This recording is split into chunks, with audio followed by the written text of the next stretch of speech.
now I'm just confused. OBS, why you gotta confuse me like that? Times when it would be nice to have a production crew. Of course, you gotta actually do this shit to have a production crew. Un momento, por favor. Putting back my tools. Right. Okay. Oh. Bench. You guys can't see me. This is not working. Oh. That's closer. All right, here we are. All right, so, God, it has been some time. I don't even remember. It must have been a month and a half ago or something that this was started. I know it's awkward angle. I'm looking at the camera, but the camera's looking that direction. I'm sorry. Nonetheless, here we are. We got our bench here, low room and workbench, and some problems were encountered during the processes of glue up and so on. So I think what I'll do is I'll first walk through some of those, especially for those that may want to catch this on the VOD, or if you're watching this on YouTube. I know a couple people do. Hi, everybody. I'll go ahead and walk through what we got here. So give me a second. I'm going to try to do my best to be a decent cameraman here, which will be a little bit difficult because I can't really see. Let me do something here, maybe. Oh, sorry. Seasick. All right, let's see what we got here. Okay, that's not too bad. I'm going to be, I guess, kind of slow on this just because I need to make sure I'm getting everything in frame as best as I can. Okay, so here is the general structure of a low Roman workbench. It is made out of Douglas fir, construction grade stud lumber, so your standard 2x4. Of course, it's softwood. Even though Douglas fir is tough freaking wood, it's softwood. So it dents easy.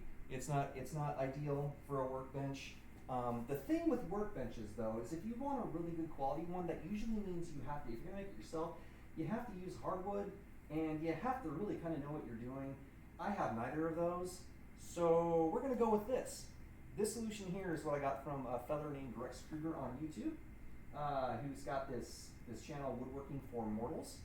And he kind of goes through, okay, well, what happens if you're not like a pro woodworker and you want to get into it, you want to make things. So I needed a workbench of some sort, and this is what it is. It's basically laminated 2x4s, right? The processes we've already gone through, of course, would be, as you can see, there's a lot of pencil markings on here. It turns out I didn't really follow them anyway, so it doesn't much matter. As you can see, there's like remnants of one triangle here that went completely kaput, and another one here.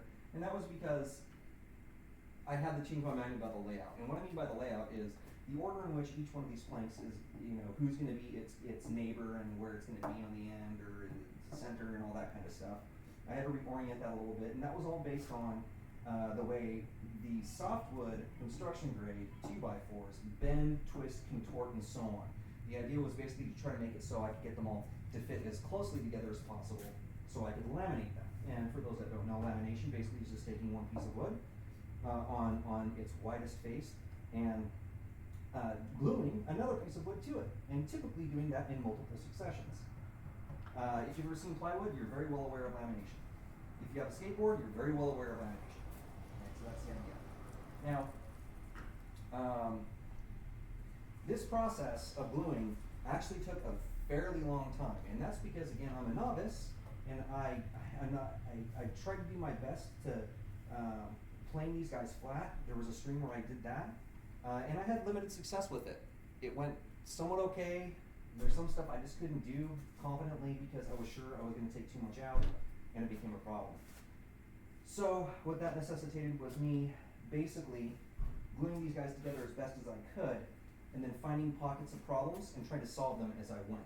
By pockets of problems, what I mean by that is, maybe you'll see some of them, is there may have been some places where it was just too much of a valley. So what I tried to do is to just get glue on it. These ends are really, really good indicators of that. You can see right here, try to get that better. We got all the squeeze out here, and we got this little wedge right here.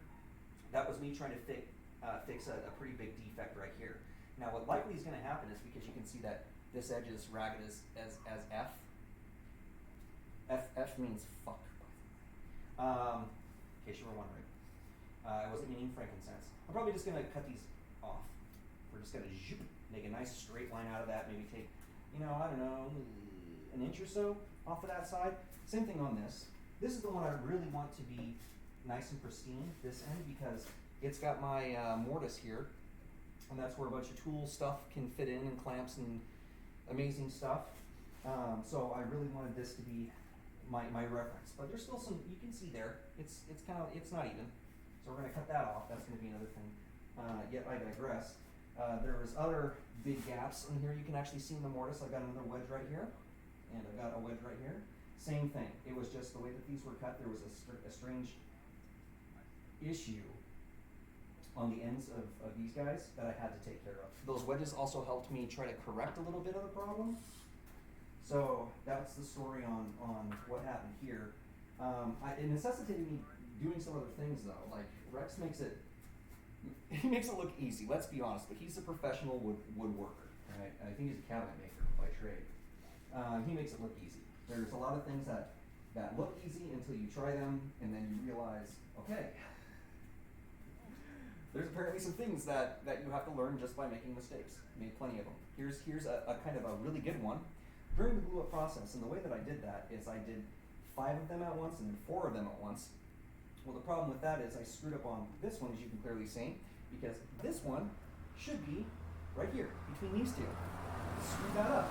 And that necessitated a whole other round of me trying to correct issues with this end board, because this should be the end right here, not this.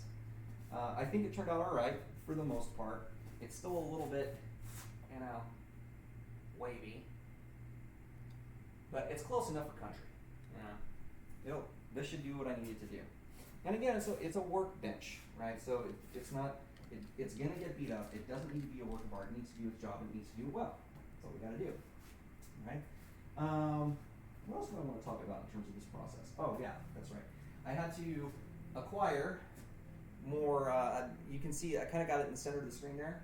I had to acquire more clamps to get the job done, because all I had back when I made this was 2 of those small blue ones, 2 of the larger blue ones, 1 of the red ones. That's all I had. So to actually squeeze this thing together, I had to buy those 4 when, are those F clamps? I think those are F clamps. I don't know, there's F clamps, G clamps, H clamps, all sorts of clamps. But I had to get 4 of those. I went ahead and got 3 more of the Bessies, which are really awesome. And then I rounded out my set of the small ones, and since doing that, it's proven extraordinarily valuable, because in the meantime, while I was putting that bench together, and I'm sorry if this is rambling, I just wanted to catch everyone up in case you haven't been. Well, I haven't been around to say what I've been doing. So part of it was, you notice that they are held within a fixture, and that fixture is attached to a French cleat system. Making those things requires clamps. So getting more clamps definitely helped with that. In the meantime, I also constructed that, and this is something no one's seen. I actually have all my vitals up here on the wall, right? And maybe later I can do a little walkthrough of that stuff down there. But I had to make all the fixtures that hold all these pieces of equipment. So, what do we got here? Wait, it's gonna disappear and I'm not gonna see it. Shit. I can fix this. I'm going to thank you as soon as I figure out how. Thank you. Sunburn Galaxy, thank you for 2 years. We officially have a toddler. Thank you, Sunburn Galaxy. I appreciate that, and welcome on in. Been a while. How you been? Should you choose to type that, I will be waiting for it. But in the meantime, I'll continue on here, I guess. I got it all on this wall, so here's you guys. It's right in the vicinity of my main working area, right next to my Gunpla cabinet and all the good stuff. You see other stuff there that we can talk about. That became very important for getting this present project done. Got a bench grinder, got a router table, and it does have a router in it. And then down there is my new favorite piece of equipment. It's my beautiful table saw, my worksite best I'm probably going to be able to do unless I want to become a cabinet maker kind of saw, and I love that thing so very much. But anyway, that's what I've been doing in between getting this part done and now. Well, not all I've been doing. The second thing that we have to talk about is this guy. All right, to get this job done in a way that's not going to kill me, last time it didn't kill me, but it did give me some really good blisters and stuff because I was using a fine plane to do rough work. I picked this up. This isn't the, by any stretch of the imagination's top of the line, number 4 plane, bench plane. It is also, by no stretch of the imagination, the absolute worst bench plane that you can buy. It has the actual Stanley kind of setup for adjustment and things like that, and that's what I wanted. But I did get this plane. Like I spent a good amount of money on that Stanley Sweetheart right there, the long one, right? That's the one I'm going to use primarily for finishing and such. This one, I just kind of wanted a run-of-the-mill-ish sort of getup that I could use for doing 2 things. One is for using as a scrub plane.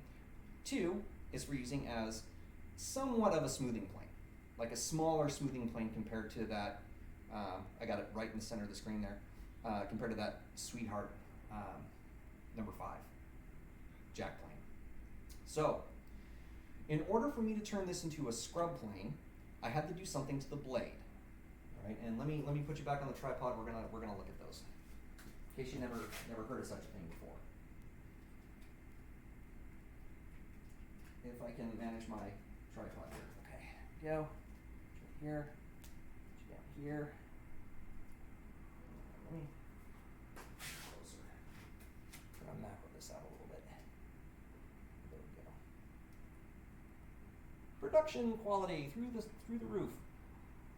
All right, what did I do with my, oh yeah, I put it up there. Okay, so planes are basically like you can think about them like a very large, hefty razor blade, you know, like you'd use for shaving, a shaver, if you will. Where did I put this thing? I will find you.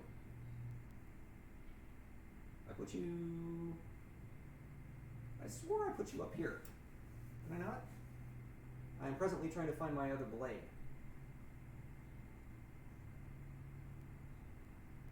Did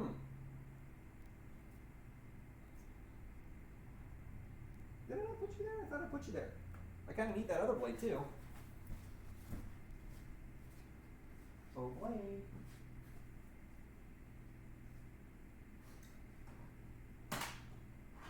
No. Well, crap. God, leave it to me. Can I put it in here? No, I got my wax and stuff. Oh, I will need that. Might as well get that out. Paraffin wax makes everything better. I would really like to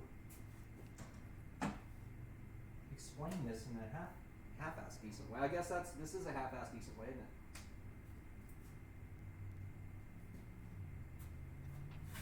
Oh, blade.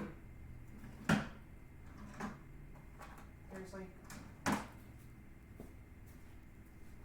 You're here somewhere. I don't want to spend years doing this. Alright, you know what? I'm just going to move on. We'll just have to use the Sweetheart plane for smoothing if I get that far today. Okay, so. Let me get on my bench here. Alright. Scooch, scooch. Alright. So. Plane, right? We got our plane here. I don't know if you can see that. Maybe I'll try to make it a little bit more obvious. A scrub plane, the big difference between a scrub plane and a regular plane is the blade. The blade on a standard plane is largely straight across. You might put a little bit of what's called a camber on the edge, so rounding over each edge a little bit to make sure it's not going to dig in on the corners and leave horrible lines and things. But a scrub plane is kind of the antithesis of that. I don't know if I can, maybe through there you can see, I'm going to try to get this oriented upside down and backwards so you can sort of see through there. It's got a really wide camber on it, right? So I took an 8-inch diameter circle and applied it to another blade that I got to cut this camber. What this camber is going to let me do is it's going to let me tear through material really quite quickly without completely blowing out all the wood. And that's its job. It scrubs the wood away. Now, a smoothing plane is going to be closer to a straight edge, and that's going to create shallower grooves, which finish. They're more finished kind of things. They make everything more flat as well. So I had to make one of these first. To make one of these, there's a couple ways you can go about that. The first one is you take yourself a handy dandy metal file and you get to work, excuse me, I'm choking on myself here. You get to work, grinding off either side of this thing and then eventually go back and hone it and everything. Well, I am doing enough sharpening and grinding and shit like that nowadays that I ended up getting, you guessed it, if I can show you. No, I can't. A bench grinder, right? So for me to make this blade, it necessitated me learning about bench grinders, learning about dressing wheels, learning about making sure everything's safe, learning how to do the tappity tap tap test, also installing a Wolverine jig system because you cannot do this with the regular blade rests or tool rests that comes with these kind of machines. I had to learn about bench grinders enough to know what kind of machine I needed, in this case a variable speed machine so I can go low and slow. I had to learn how to actually grind this thing safely, and then I did so. So that's also part of the hang up with me getting another stream out there. That was a long process. Just me getting it right and not destroying all my tool work, or my tools and stuff. I went ahead and refinished and redid, I'll just say redid all my chisels and whatnot while I was at it. And they're all sharp as can be now. It worked out pretty well. I also apparently improved my sharpening because I'm able to basically freehand it pretty well now. But all that stuff has led up to this moment, which is basically going to be a lot of grunting and planing for me, because I'm sure this is going to be my physical activity for today. I think this was a little loose. Yeah, I would like to tighten this down first, I think. The handle's a little bit wiggly. So, what I'm planning for today is, I don't know how far I'm going to get with it. First thing we have to do is just see if there's any obvious craziness going on with this surface, and then I can focus on that. And then we're basically just going to keep going at this little by little until we get a nice, reasonably flat surface. It doesn't have to be perfect, but I don't want, like, this guy sticks out quite a bit. There's a big boop right there. That stuff needs to go away. So that's the plan for today. Let me get you in a different circumstance here. So you can basically see what I'm going to be doing. I'm going to start on this end here and work my way in that direction, I think. So we'll start with that. First thing I need to do, though, is tighten this guy down, which I will be doing immediately. See if I can do this without having to take it all apart. Oh, can. Beautiful. Tighten down, you scrub. That's better. Alright, let me readjust my plane here. So I threw it out. To that screw. And by adjusting, I'm just looking down it in this orientation, and I know there's a lot of reflection, so it's hard to see, and I'm just moving it so I get the center of the plane and the center of the sole right here, right? The bottom part of this. So that's all I'm doing right now. Just looking down the thing and making sure I'm reasonably centered so I'm not carving out, favoring one direction over another. There we go. That's pretty good. Okay. Now what I need to do is see where we're at. Usually we say, oh, here we go. Oh, man, my kingdom for a twitching that will show me what's going on. Top Hat Luke with 28 months. Thank you, sir. Why am I not seeing you guys? Holy crap. Guys, I have not seen you. My friggin' bad. Okay, well, I didn't see any chat going on. So if you've been talking to me and I've been silent, I am so sorry. Um,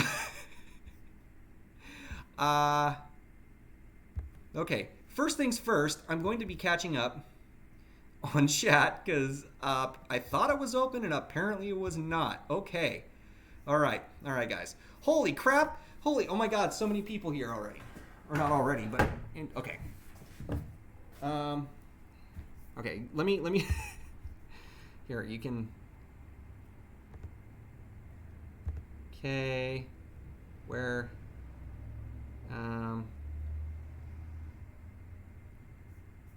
Where's?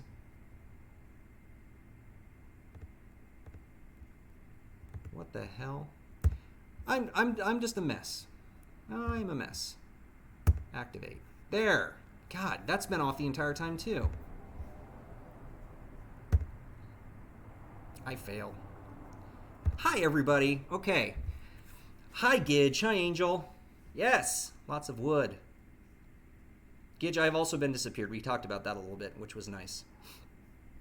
If you're currently having an anxiety attack, just keep breathing and keep watching. You'll get through it. Don't you worry about it.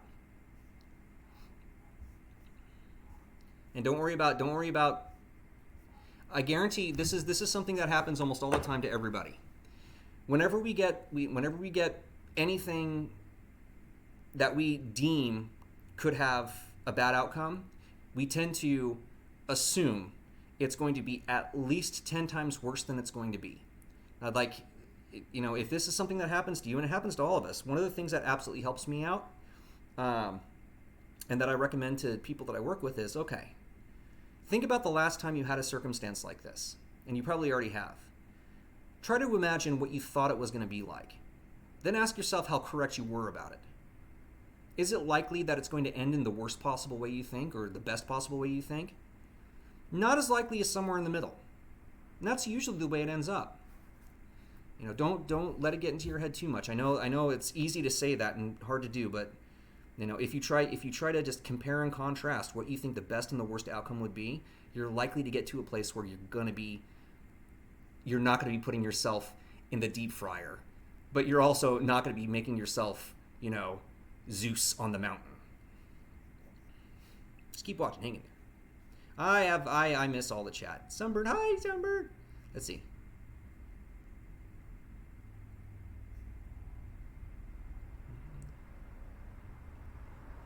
Cats love to dig claws and legs. It's just in other places, that's what they do. They got to make a biscuit. Angel's getting pizza. Nice. Ooh, wine. Oh, I'm gonna have super sore arms, dude. I loved your movie review. By the way, there's Luke.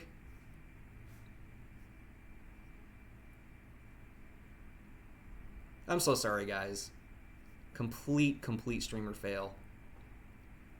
I'm not gonna ignore you, Luke. And we'll say hi. Don't worry about thought records, Gidge. If you don't want to do thought records, don't do them. Right? They're going to work against you if they're not something that you're down to do. Gidge, I know you definitely have an artistic bend. If you feel like you want to document it in some way, illustrate a thought record if that you think is going to help you better. But I can tell you here, and most of the therapists that I know would agree with me on this. If somebody really doesn't want to do something, forcing them to do it is the worst possible thing you could do. You got to find something that's going to help, that they want to do, right? And that's true for all of us, Is it inappropriate to send a thank you card for a counselor? No, absolutely not. No, Luke, it's not at all. It's not at all. So this is a question. Okay, we're gonna go from woodworking chat into therapy chat for a sec. But here's the problem that usually happens with therapists, counselors, and the like.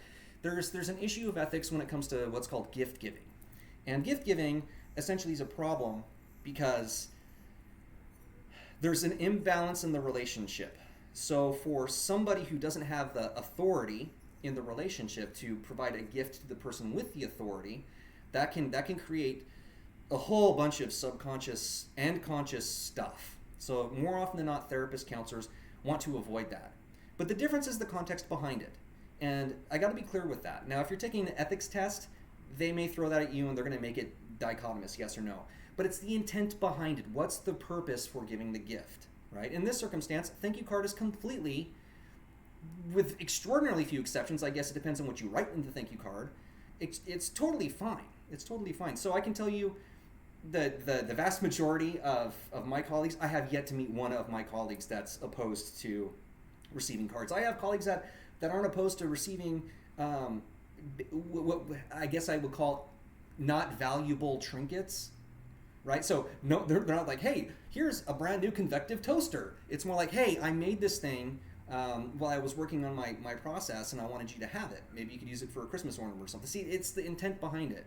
So thank you cards 100% appropriate, and I guarantee the therapist would prefer you express that than not. So Luke, please, by all means, for sure, give them a card. It's totally fine. And if they have a problem with it, if they bring it up, ask why. I would be extraordinarily surprised if they come up with some sort of reluctance for it. And if they do, for sure ask. It's understood. What you just said here in chat is exactly why you're providing it. It's a tangible offering to show appreciation. And that's, if you want to get freaking cold about it, that's pro-social and good. That is connection. That's the whole point. So, all right. Back to woodworking. And I've got you guys on here now. I can't see my OBS just because of the way I have this stuff set up, and I don't want to miss any more of you guys in terms of chat and notifications. So I'm going to leave it this way. If something goes on, please, guys, just let me know. Okay, let me know something's up. Okay, so the first step in this process is, let me grab my other one, is I want to just get a rough estimate and determination about where we're at. To do that, I'm going to do something fairly common in fine woodworking, and it's called using winding sticks. Winding sticks are basically just two super straight things that allow you to do a little trick. And that little trick, maybe I can show you how that works. On this end, I'm going to try. I might as well. It's probably going to be difficult to do on camera, but I'm going to try. Is what you do is you take your, are you upside down? No, it's just delayed, okay. That's going to be a problem. You take your two flat deals here and lay them across the surface you want to see that's straight, flat, and so on and so forth. And the idea is, okay, this is not going to work. I'm going to have to figure out something. You know what I'm going to do? Here's what I can do. Sorry, I can't see where I'm pointing the camera, and that's going to be a problem. Let me do that. Oh, that should be good. Okay, I think I can live with that. All right. Okay, back to this. Okay. Now I can see what I'm doing. All right, so the idea is we're going to get down here, and I can already tell without even comparing these things. You see I got my little black and red level down here, and I got my big old gray level here. The idea is to look down across these two, and this is kind of hard to see with that background, sorry about that, but if these are perfectly flat, then the entirety of that black and red level should disappear at the same time. And I can't see if you can tell on the screen, but it is not. It is clearly not. I'm going to do this with my eyes really quick too. Yeah, so you can clearly see I got that big huge hump right there that's making it, move up on the left here. So I need to immediately take care of that. So our first step in this process is going to be for me to find any of the really big stuff like that and knock it out with that scrub tool. And there's some stuff that's really obvious, like this. These three right here clearly are taller than the other boards. Okay. Paraffin wax. And I pulled this out and I said it's a great, wonderful thing. And paraffin wax is really good for putting on things you need to slide around pretty freely. Like this here, that's probably going to be plenty. this year's scrub plane. It's just going to make it so it's not going to bind on the wood as much, and it's cheap. Paraffin wax is super cheap, so if you're using planes or anything where metal is going to be making contact with wood, this can make it actually smooth out. There's a few places where you probably don't want to do this, like you don't want to put it directly on your saw blades, on the curves of the blade, or the teeth, but it does definitely help. How to use a plane? The good news on that, Angel, no, I did too, and basically it's like if you look at it here, it kind of tells you what you need to do, right? So you got this handle over here, it's like a little pistol grip handle, and you got this knobby dude here, and that's it. Now, properly using a plane is a little bit more of an art form, I guess, but for the most part, it's like you would treat any kind of, well, like swinging a bat or something. Oh dear, I think I got an Amazon order, and it's probably a whole bunch of stuff, guys. Just pretend like we're not streaming right now, okay? Just pretend. I can take it. Here you go. Thanks, sir. Yeah, have a good one. Okay. Okay, I don't think he can hear us now.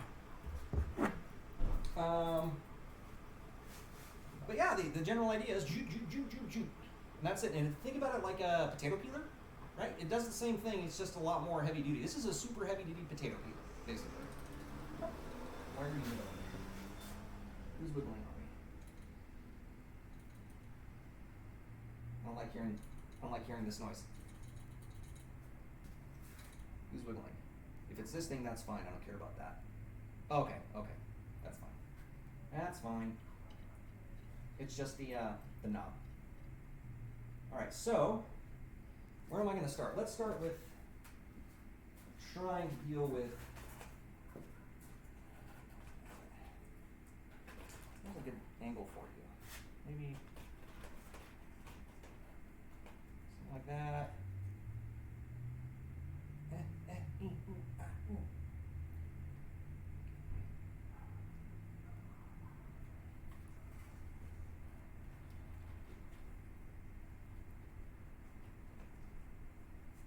Streaming's hard. Okay, so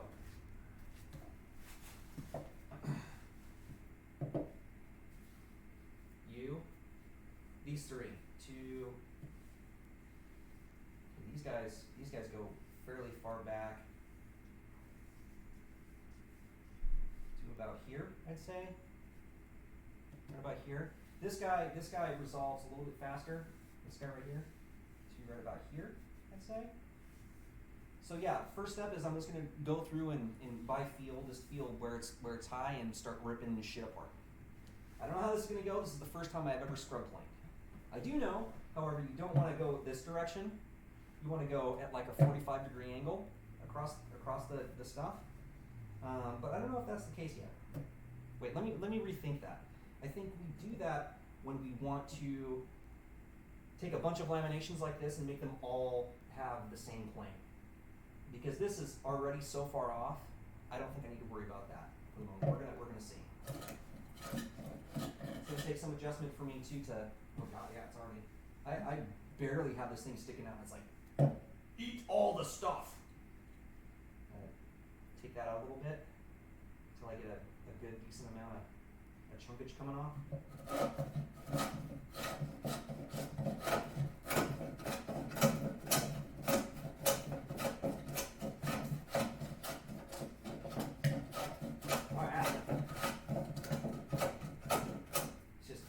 Tearing through it.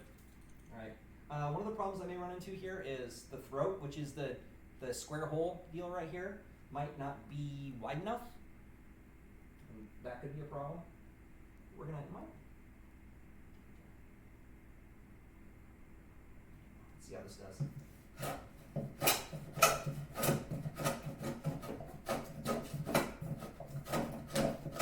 Oh god.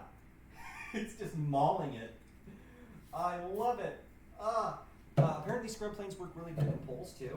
So let's try that and see how that goes.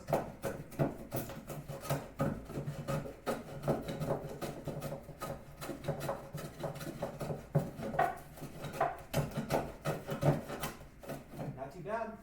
I got a big huge knot right here that's causing me some problems. That's what that issue is. Jesus, this is already almost pretty much down to where I need it to be. This is great.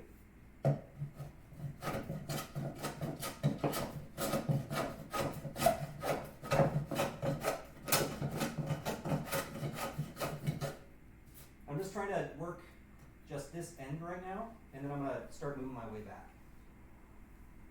I want to get it close, and then I'll scooch back and work with the next 8-ish inches.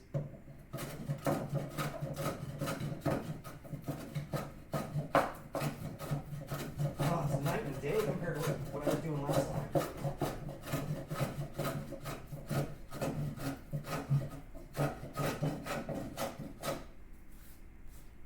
Jesus, this is great. Get a scrub plane. Just do it. Even if you don't do woodworking, just get a scrub plane. Look at that. It's tearing through it. It's still a little high.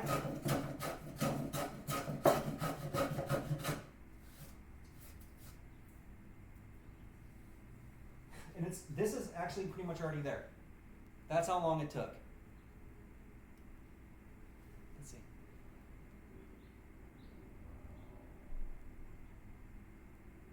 Dang it, I can't. I want to see chat so bad. How you stop it from digging to places you don't want to, then cut a lot better? Yeah, it did. It did cut a lot better than I thought it would too. How do you stop from digging into places that you don't want? So the big trick with planes is, well, it depends on what you want to cut into is, I guess, what I would say. The magic of a plane is this here. This is the sole, right? This bottom part, just like the sole of a shoe. This flat thing makes it so it rides across high points, right? So right here, there's a high point. Because it rides across high points, this blade is only going to take off the high points, right? So in order to not dig into the stuff you don't want it to dig into, there's a couple things. The first thing is the blade and putting a camber. Not as crazy as this one, but putting a camber on either end. What that does basically is, if you think about it going through the wood, is it scoops it out like this rather than making a block like this with really, pronounced edges.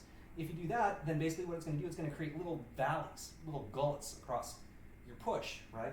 If you've got that camber, it's going to scoop it out, but you make that bowl so shallow that it may as well be stripped, is the idea. You do that enough times across the area, and it cancels itself out. So any high spots still get removed and end up with just basically one flat surface. The other part is feel. You can actually feel the resistance across it, and you know you've basically gone completely flat for the most part when from beginning of the plane to the end of it, you feel the same resistance through the whole thing. There's a few different things like that. It's hard to explain that clearly for me, but it's stuff that I've learned as I've done this. It's stuff that I've felt as I've done this.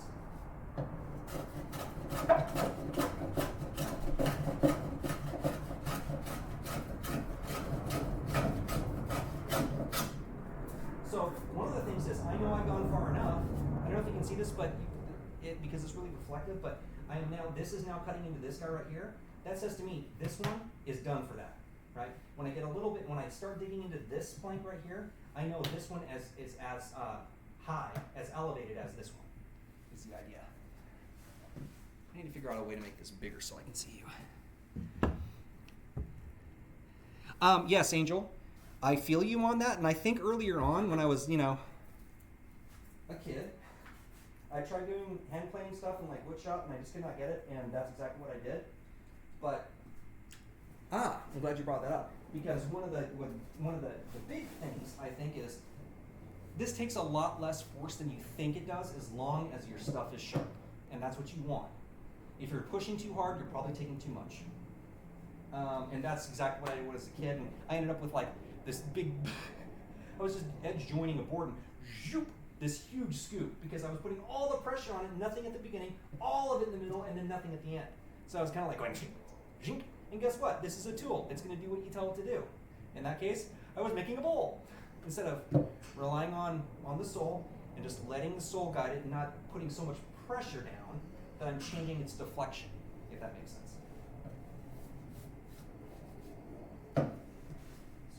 I think what's working well for me here is getting each little section perfect before I move on. So I'm going to continue with that, I think.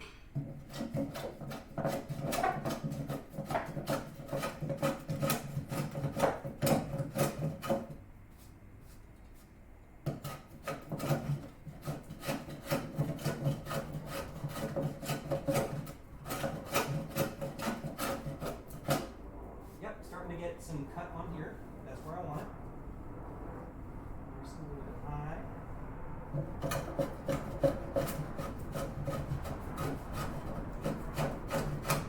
There we go. Some good cut on that. Switch back.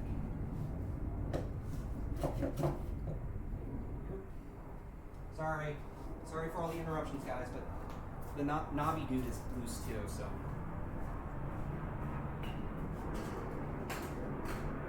You gotta keep your knobs tight.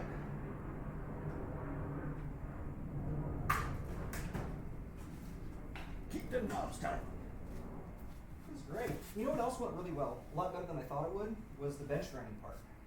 I'm really proud of it. I hollow ground everything, and it's like, oh, these are so good. I might as well show you. All right. I don't know if I can show you this well. Maybe if I go like this. Yeah, I'm gonna stand in front of it. You see a difference between my forearms? If you spot the distance or the difference, press 1 into chat if you're able.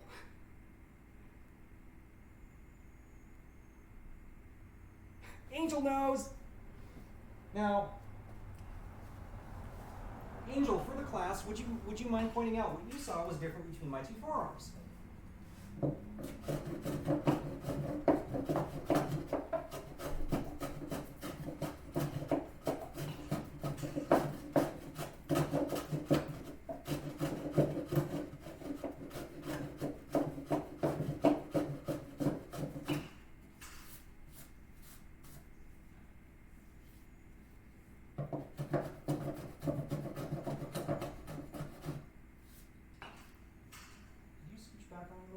Oh, you're kidding.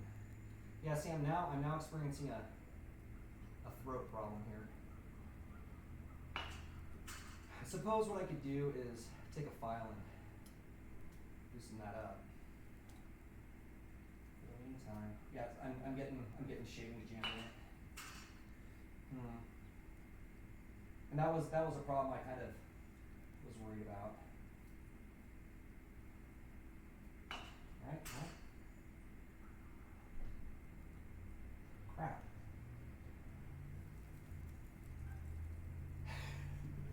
I didn't sand it, but you're spot on, Angel. Typically, and it makes sense. Why are you so? Oh, that might be one of the reasons why I'm having a problem. Sorry, guys. Might as well switch over here while I'm fixing this problem. There we are. Chip breaker 8 a little bit. When you've got a decently sharp blade, an easy way to tell if you're where you should be is to try to shave your arm. If you can shave your arm, and for the most part not get in there. Not miss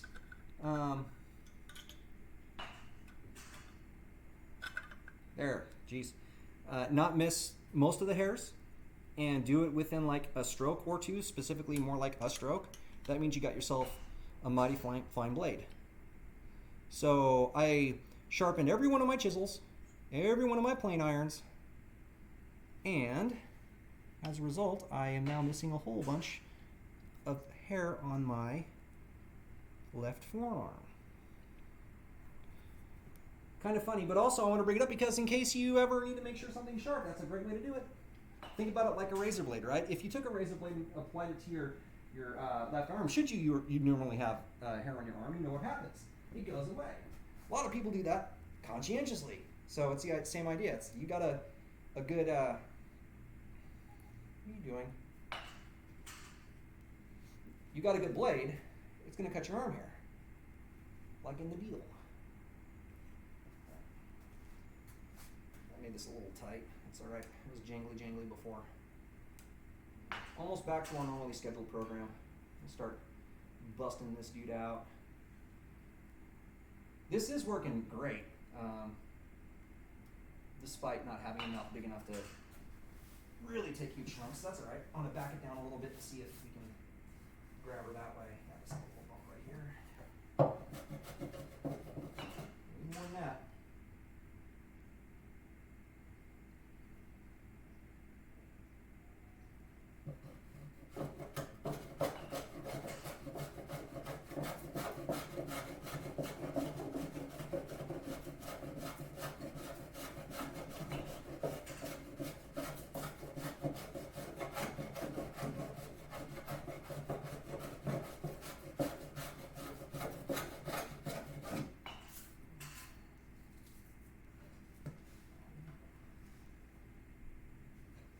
That jingling noise always gets me. Hey, you can kind of see you can see where it's changing a little bit.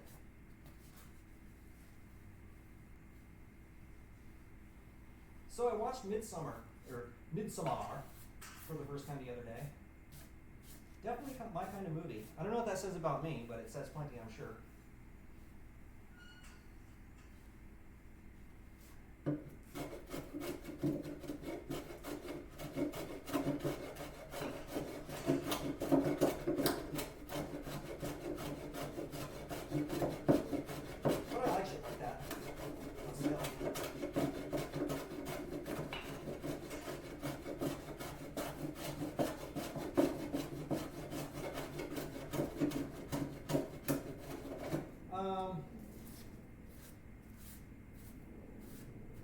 I would say it's disturbing, so if you get disturbed by movies, probably don't watch it. It's not classic horror in a lot of ways. It's very interesting though. Psychologically, it's really quite interesting.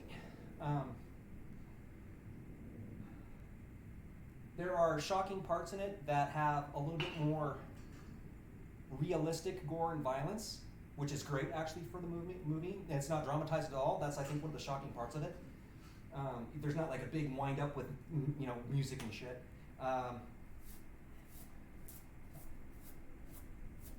It's I would say if it's a horror movie, the thing that would make it a horror movie is that it is realistic enough that you could actually see it happening, like really. But I really enjoy it. If you're into horror movies and you don't mind frontal nudity and things like that, and realistic depictions of extreme violence, I guess I would call it, then check it out. If that's not for you, don't watch it. Don't do it. This is gonna suck. Big knot right here. Okay, or it's just gonna go right through like it's not.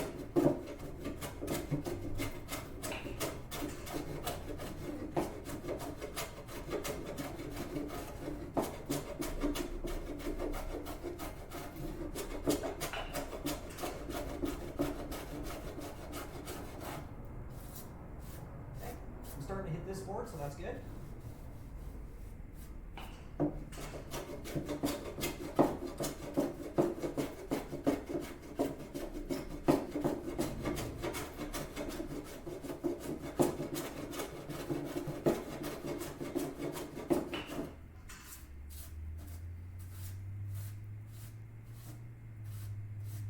kind of cool, just rough planed this way. It kind of looks neat.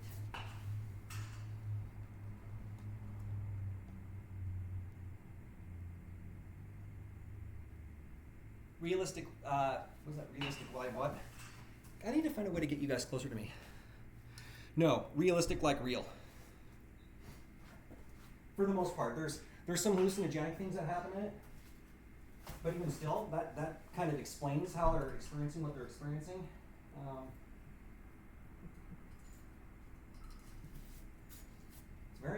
It is interesting. It's one of those movies where it's either going to get 1 star or 5 star. You know what I mean? For most people. Like, oh my god, this is horrible. These people are sick. I'll put it this way. It's not like, what the hell? It's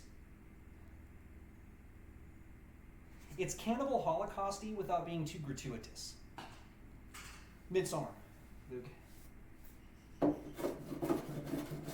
finally got around to watching it. A lot of people have recommended that I see it because they know that I'm me, a little bit of an odd duck. A lot of it of an odd duck. Depending on your persuasion, I suppose.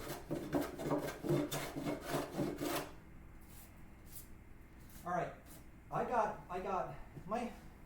I'm going to go back here to about half of this, and then I'm going to come back and, no, I should probably do all this in separate passes. Alright, I'm just going to continue doing what I'm doing. You can see I'm starting to get into this guy right here, which is good. I think I'm going to do 2 passes of scrubbing like this, and then we're going to winding stick it. You know what I can do? Maybe I can do this. My phone might not like it, but...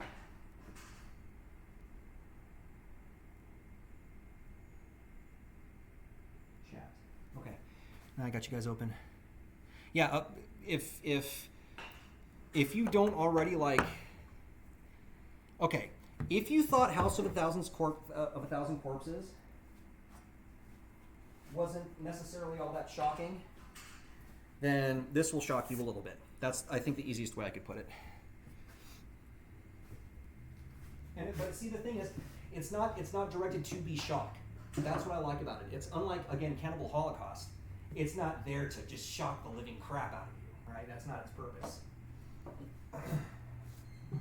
Which to me makes it tasteful, I think.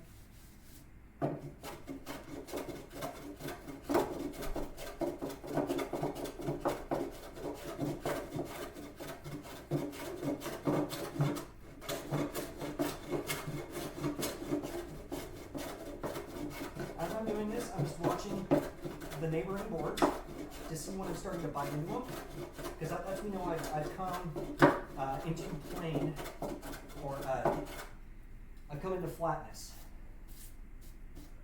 with those other boards. So this one's getting a little bit of scratch right now. This one's got quite a valley right here, so I'm just going to keep moving my way down. And when I get really out of shot, and I'll readjust the camera.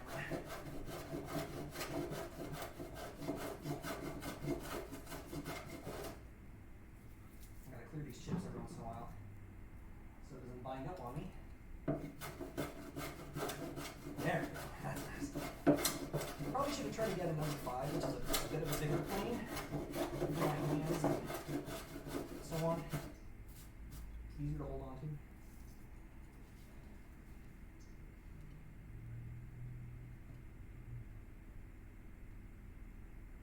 Being summoned, alright, man. Have a good one.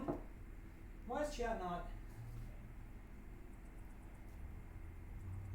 No, Stream Manager. Again, it's being stupid.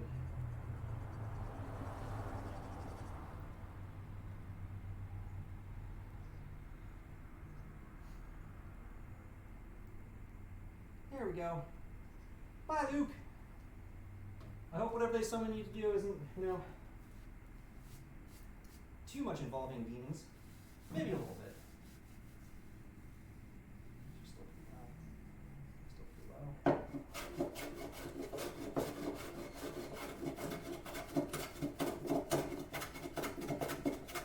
And with this, basically, I have no choice but to try to take all these down to the lowest common denominator, or the lowest plank, if you will.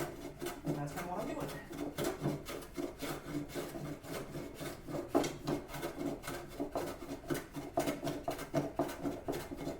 Sweeping across boards, that's because there's eye spots. I think I can go a little bit deeper and get away with it. A little bit deeper.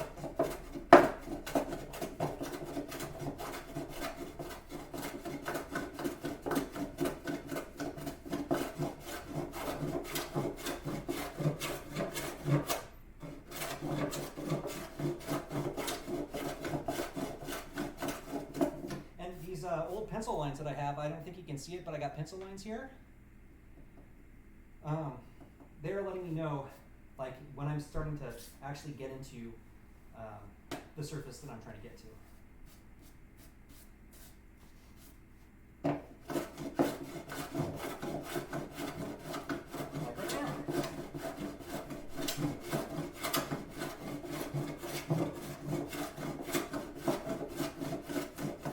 Okay. That's pretty good.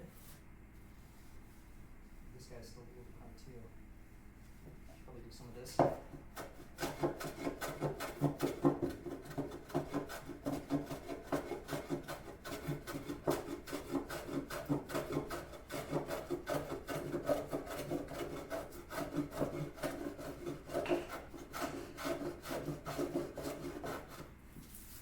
I should probably start back up there, but this way I can actually see chat, so. Well, I can see chat better than I could before.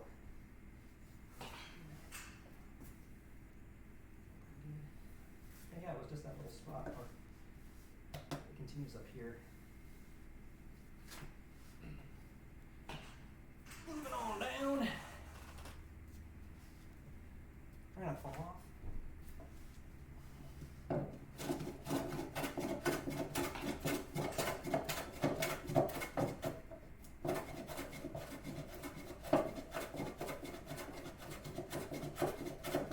So you can immediately see, I hope, here.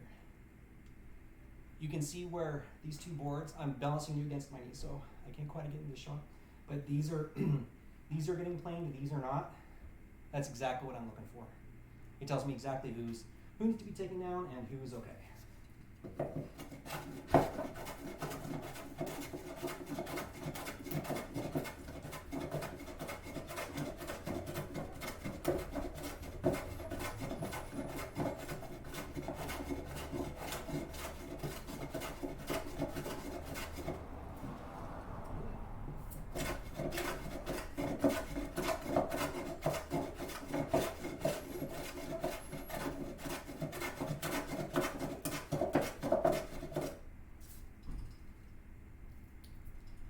Clear out my stuff.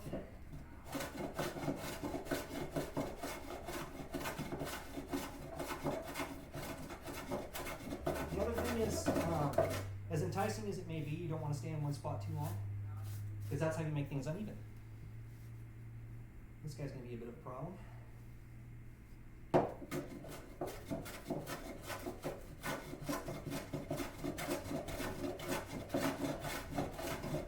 There we go.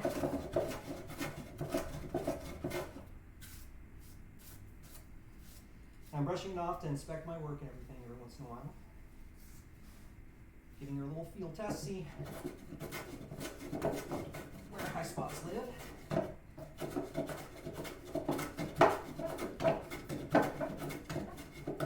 That's somebody getting in the way. I guess I'm knocking off.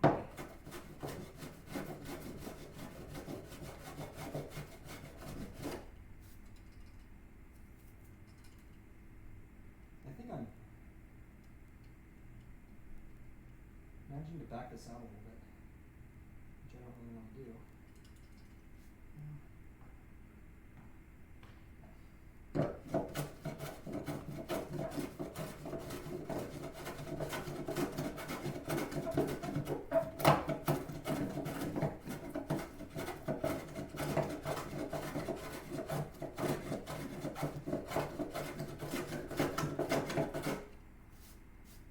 What's making me skip back here? Who's doing it? You are. Alright, we'll get to you in a second. You will not get away with this.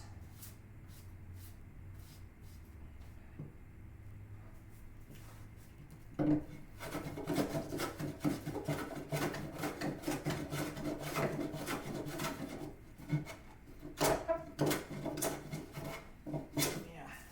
Right here I got a knot. That's what's causing the problem.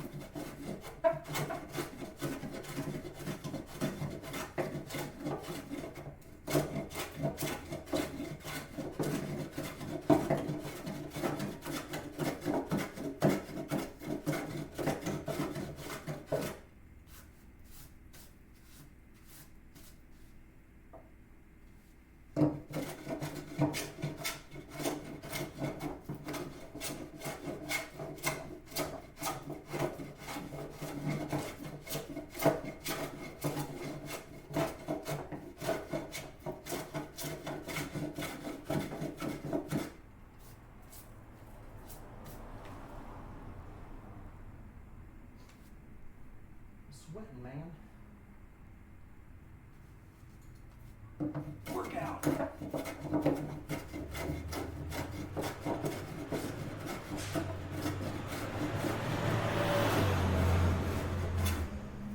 There, finally, we're getting this guy.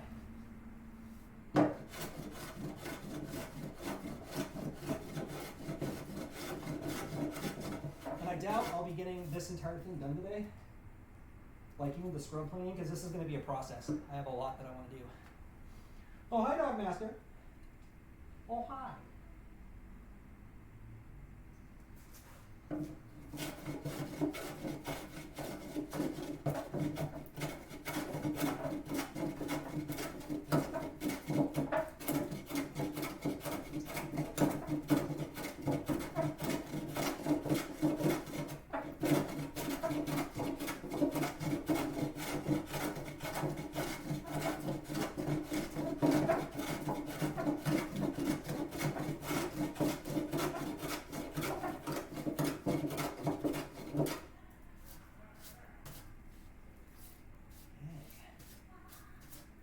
Doing things. There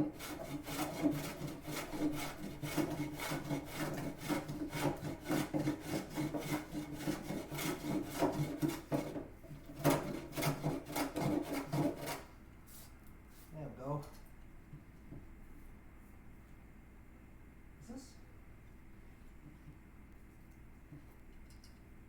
I wonder if that's the problem.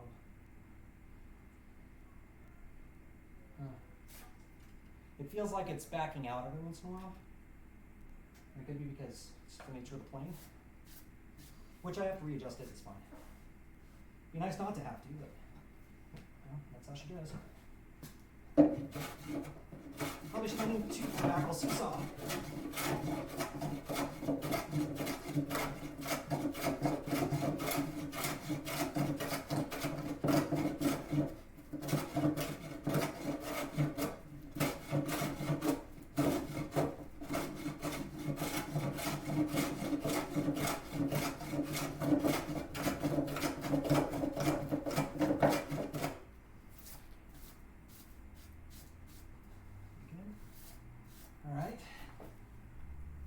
Now we reverse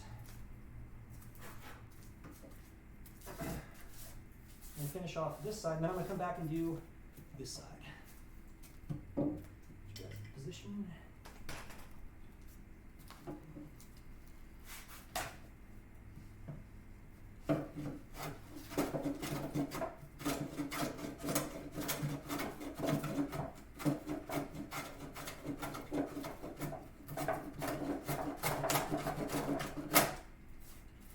Not right here.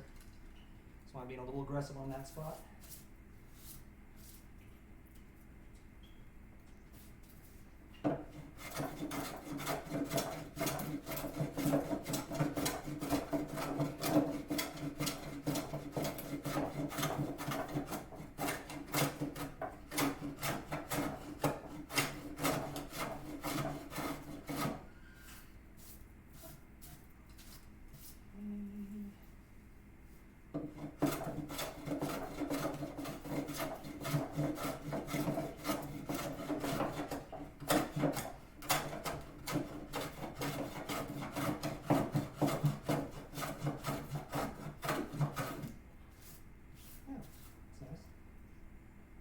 Going well.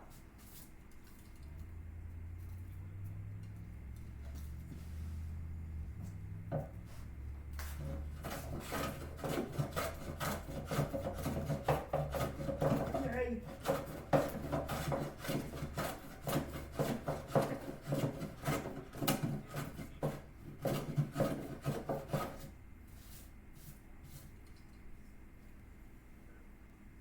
This side's actually pretty good already.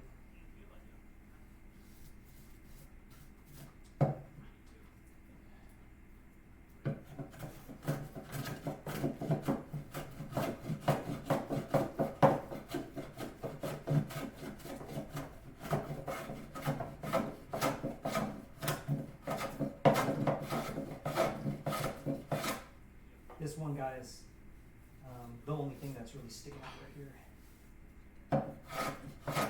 So taking them down aggressively and preemptively.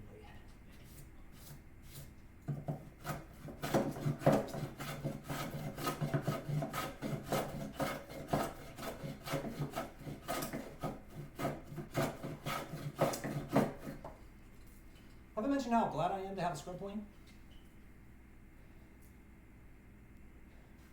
I'm really happy to have a scrub plane.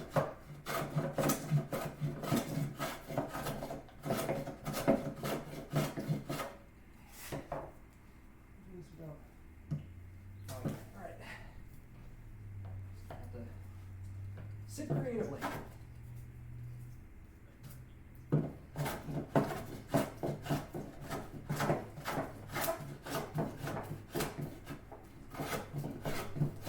I'm sure I'm going to get tear on the ends here. I don't really care because, again, I'm going to cut off this edge.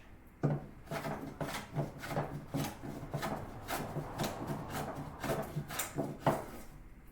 that was a good one. Did you hear that? Zoop.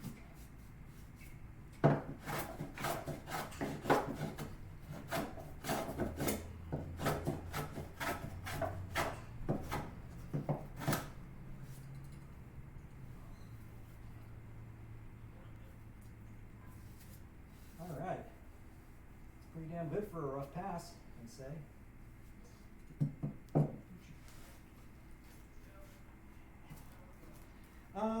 Created a little bit of shadings.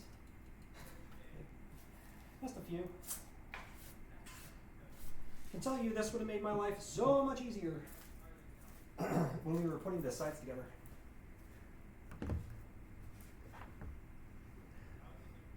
Taking a break. Out of shape, streamer needs break.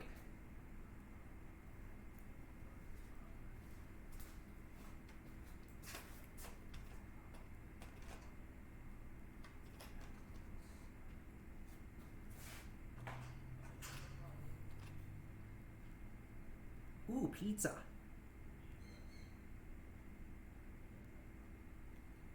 I think we'll be continuing the Thanksgiving leftovers for the evening.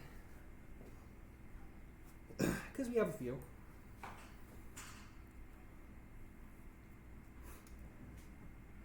Do the black market DoorDash and have them bring you a a case. A carton of whiskey.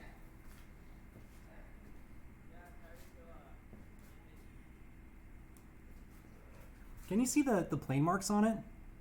It's not nearly as obvious. It's kind of cool. There's like this whole...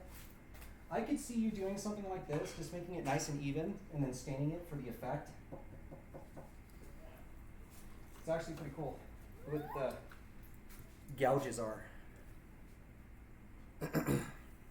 It's like really, really pronounced from the IRL perspective. There, you can actually see them much better right there.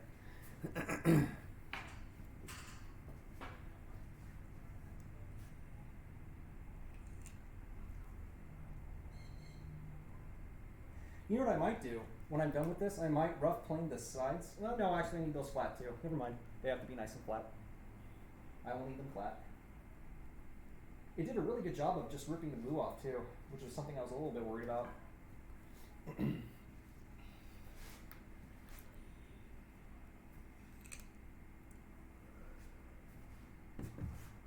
Just taking a bit to catch my breath here. Then we'll start on the other side. I think today I would be happy if I get both these sides with the first pass of rough planing, and then a second rough planing across the whole thing to start the leveling process, and then maybe giving it a pass with my version, I guess, of the whatchamacallit sticks. Winding sticks, that's what they're called. I'd be happy with that. I don't need to do the other side on this, but I might. I might at least rough plane it like this.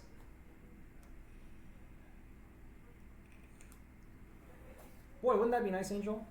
You know, if I did it consistently, then it would happen. I mean, that's...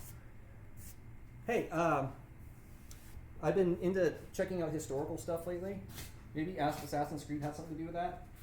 But, like, did you know the average caloric intake for your average, like, peasant in the Middle Ages was somewhere around 3,000 plus calories per day?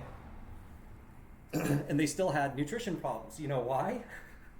Because they worked every little bit of that off. They worked, like, from dawn, legit dawn, to dusk, doing hardcore manual labor.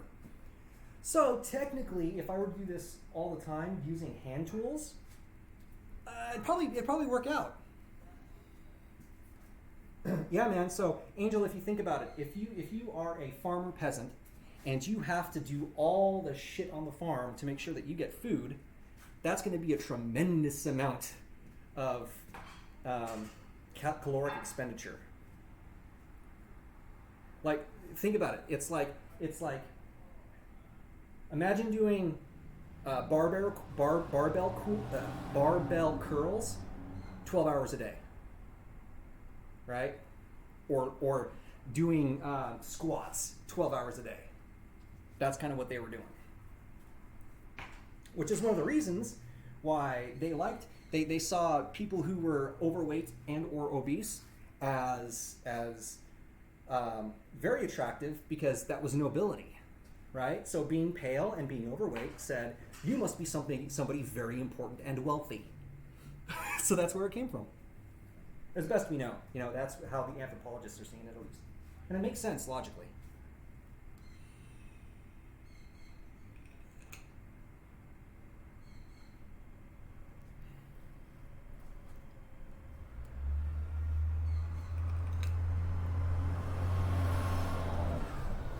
You know, and that's kind of the nature of our current circumstance. It's very interesting that way, because if you think about it from an anthropological point of view, if somebody is super fit and skinny, we see that more as they have enough time and resources to afford the shit to get super, like, ripped and skinny, right? So that is seen as more of the attractive, because it denotes more possession of resources. So if you get really anthropological about things, I'm not even in screen whatsoever, I might as well be in screen while I'm rambling on about this shit.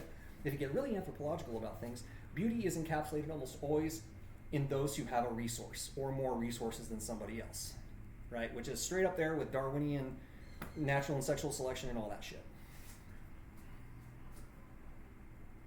Now, if you're going to get postmodernist about shit, well, you can't argue anything from a postmodernist perspective, in my opinion. You know, because the second you come up with something that makes logical sense, you will then have to come up with something that derides that logical sense into a different logical sense, which will then be collapsed by yet another logical sense, which means there's no logical sense. So there. Yield thickness. I think you misspelled thickness, though. I think isn't that supposed to be THICC? I don't know. Doesn't look like. I haven't lost any frames. I'm not seeing any bobbles in my graph. Thick. Almost ready to go again, guys.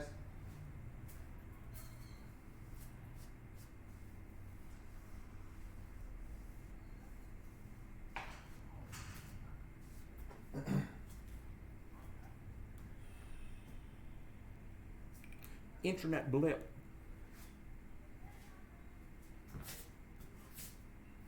Now it's not like I'm 15 with a 5-minute recursive period. Angel will know what I'm talking about. And yeah, that was a completely inappropriate analogy, as I am wont to do. I feel like I should probably take this down a little bit too. This feels a little bit high. And it so happens I did miss this part, so.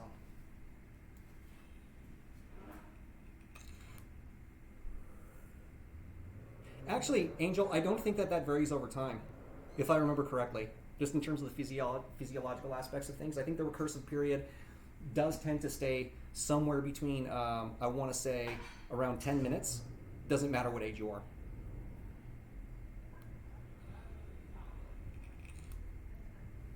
Action potential. Gotta love that. You know what I find fascinating? It's one of my most favorite things in neurobiology, and I need to look into it more. It's the concept of the axon hillock. If you don't know what that is, check it out. It's kind of cool. It's almost like, it's like the biochemical threshold at the level of a synapse where enough of a charge essentially overflows past the hillock to send the rest of the chain completely going, but using chemistry, not using electricity. It's really cool. Really cool shit. I want to learn more about that. I love that when I was doing my student thing. But we didn't get into it too much. That to me that's the magic of the synapse. That's where the magic actually happens. Vesicles and reuptake and things is cool and stuff, I guess. But really, that whole action of the axon hillock, what it does, is it makes it so it's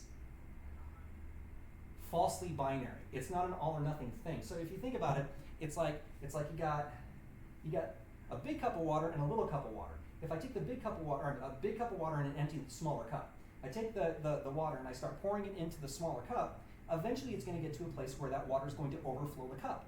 The axon hillock is kind of like the small cup. So when I start pouring charge, let's say biochemical charge, into that cup, eventually it gets to a point where the threshold is reached and the water comes out the side. When the water comes out the side and let's say hits the floor, then that sends a chain of responses all the way down the axon, which then propagates the neurotransmission, meaning the chemicals, the neurotransmitters and hormones get released into the cleft of the synapse and then get reuptaked by, or they get uptaked by the dendrite of another cell, at approximately 150 meters per second. In order for that to happen, this hillock basically needs to get overflowed. So what decides what the overflow is and how does that work and what's the genetics behind that? It's just fascinating to me. I love that shit. And could that actually account more for things like depression and anxiety and so on compared to neurotransmission itself? Because if you think about it, I'm sorry, I'm on a nerd tangent right now. I'm just like if you think about it, there's two ways. There's probably more than two, but there's two fundamental ways that you can change the activity of a light switch, right? So if you need X amount of let's say voltage, current, amperage, or whatever to make a light switch turn something on, if you have too little of that and you flip the switch, nothing's going to happen, right? If I want to change that, the first way is I can make the light less sensitive, or I can make the switch more sensitive. We tend to focus in terms of neurotransmission on the light, changing the light, right? That's the neurotransmission, making that more sensitive by either putting more neurotransmitters out there or making the receiving end a lot more sensitive to those neurons, as opposed to the switch itself, which is the axon hillock. I don't think that we've actually looked much into the axon hillock in that way, and that might be a missing piece of this puzzle.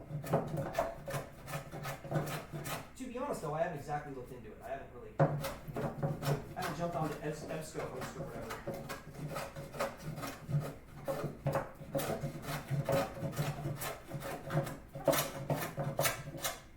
What's also kind of amazing is those impulses, even though there's variance that gives us things like depression, anxiety, and so on, there are some impulses that are truly binary, and if you don't have them, you're dead. What do you think controls your heartbeat? Your immortal spirit? No, it's neurotransmission in your mesencephalon, your ancient part of your brain, right? So those are super stable. I wonder if there's a way to, in some way, shape, or form, compare and contrast those two systems, because they are different systems, to determine how it manages to do that. Doesn't matter what mental state you're in, you're still going to have a heartbeat, unless you're like Jason Voorhees or Michael Myers or some shit.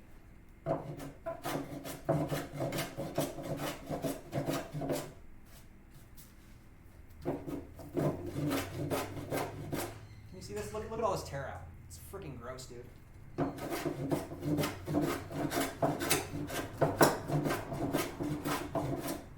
But this is just erasing it. Oh, I love scrub planes. I'm squealing about it. It's like Colette with a bottle of Hollow Taco. A little bit right here. I don't want to do that too much because we are going to come back for a full pass on the whole board. I just wanted to get this edge a little bit more squared away. Oh, look out, crotch, we're moving forward.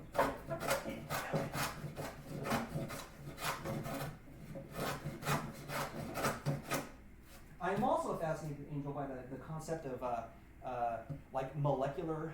How do I put this? Microscopic, I guess, isn't the right word, but like micro black holes.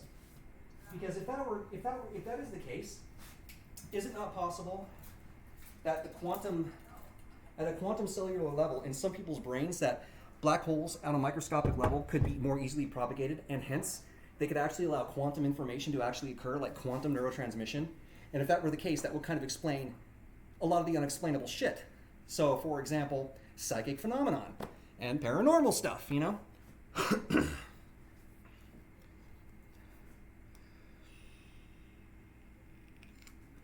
Wait, oh, axon hillock, H-I-L-L-O-C-K. There's a noticeable dip in overall activity once axions explode. It's true. Noticeable dip.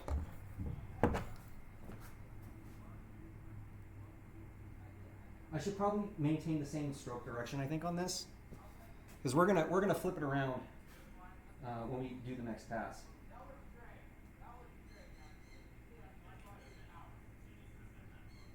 Can you hear my neighbor? I mean, you gotta give it to my neighbor. This guy, he's a teenager.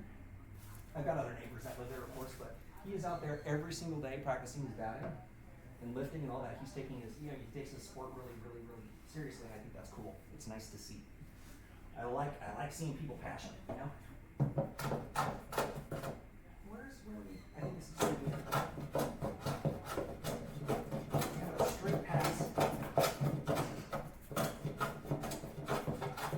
I popped this guy out exactly as I wanted. There was a little bit of a wedge that I put right here that you probably can't see, but it popped out.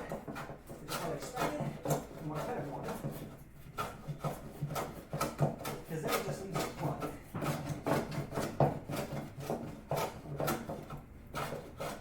Now, I don't want to go too far over here because I don't want to build in a dip. But there's a good chance I'm going to anyway. But I'm going to try not to. Oh, another thing you probably can't see when I'm planing, my pinky finger, for the most part, is outside of it as much as I can, because this is actually really small. It's a small, you see how it's squeezing my fingers together? That's not helpful. So I tend to point with my pinky finger. I know some people, their hands are big enough, they actually have to do the metal, you know. But that's another thing if you're using a plane. You don't need to have all your fingers on here. And the idea on this is not death grip. It's here so that your arm goes here, right? And it becomes just pressure.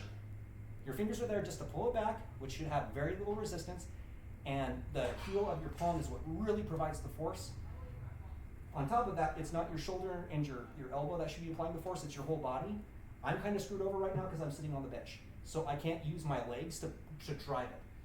You usually want your legs to drive the push, which I'm sort of doing with doing a little hobby horse thing here, but this is a specific disadvantage as I see it for this sort of a bench, right? Because you can't be to the side of it and really put all of your, hips and your legs, your quads and stuff into the push. Again, it's to talk like baseball, and it's not like I'm a sports fan in any way, shape, or form, but when you see people batting in baseball and they do a good job with it, all their power, and the pitch, the same thing, all the power is actually starting from the legs and then just getting transmitted through their arms. Same idea. That's also the case for sword fighting. I know that for a fact because kendo, I did for a while. It's like the more muscles you can get involved, the less tired you're going to get, and the more power you're going to have behind it. So you see me kind of rocking like this. That's me trying to get as much of my lower body into being behind the push.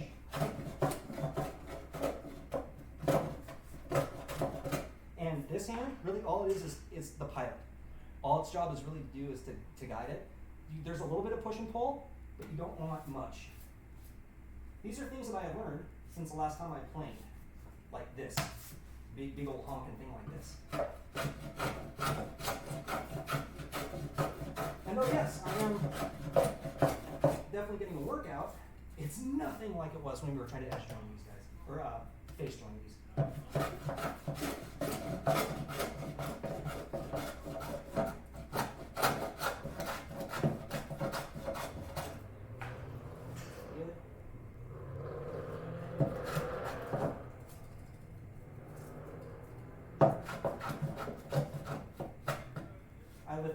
I was lifting off from here a little bit too much, so I got a little zoop that I had to take care of.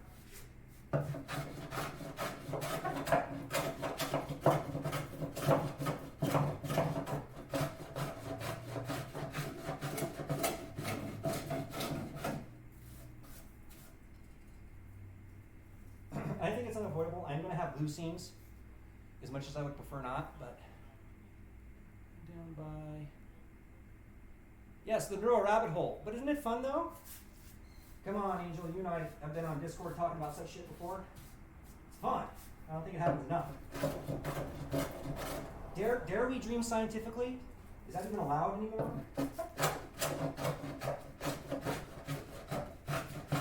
Not unless you have a double-blind study approved by the FDA, even though it has nothing to do with medications. Okay.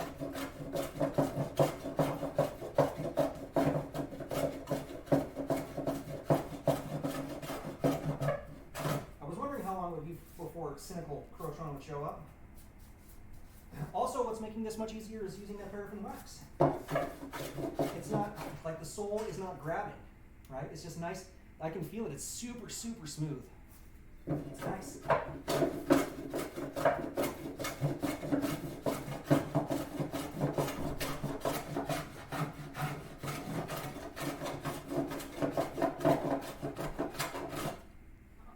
For a second, I thought I was moving off my my stools here.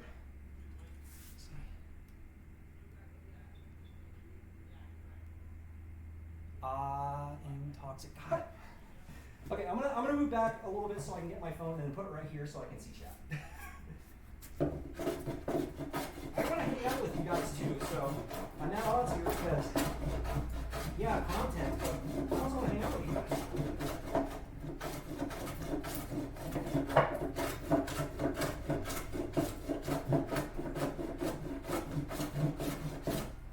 Playing to is so much of it is feel that you can't really describe what it is you're doing other than I can feel where things need to go down. I can just feel them as I'm playing. Oh, another Amazon guy. Another Amazon guy, guys. Just pretend that I'm not recording. I want to be quiet for a sec, so he doesn't think he's being recorded.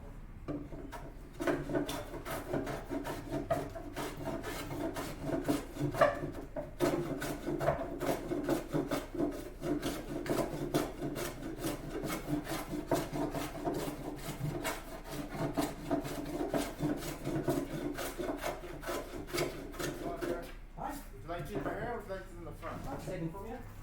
And you got two more over there?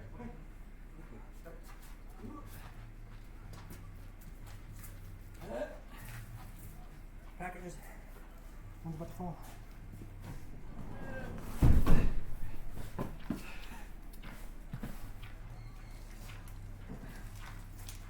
Thank you. Have a good one. Have a good one. All right. Whew. So what are all those packages, you may be wondering? Well, they are for Mrs. Dr. Crotron's employees, for prisms. That's cool.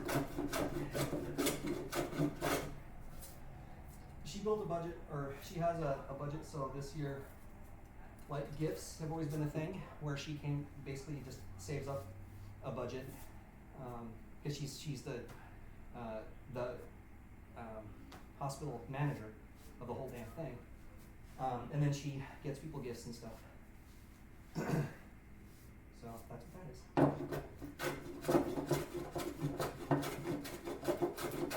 That's definitely mine.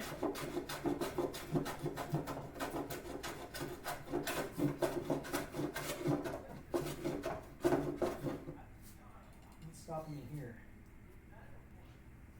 I think that was glue squeeze out. Getting in my way a little bit. This already feels so much better. So much better.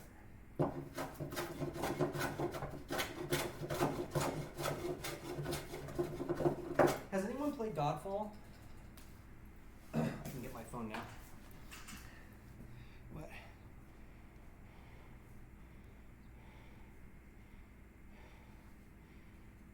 Oh yeah, it's only 4 for me, yeah. It's actually going to be going down here pretty quickly.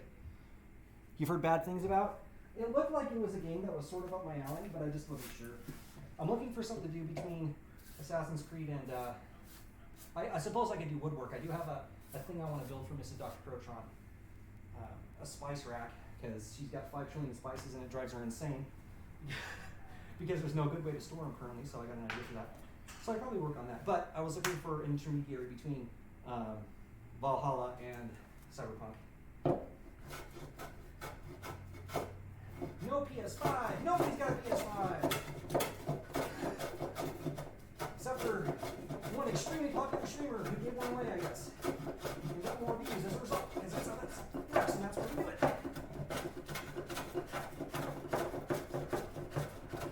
This one's being a little rough.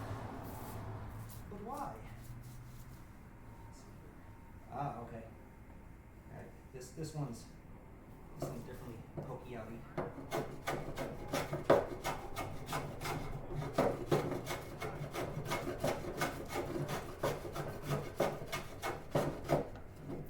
Little preemptive strut on that one.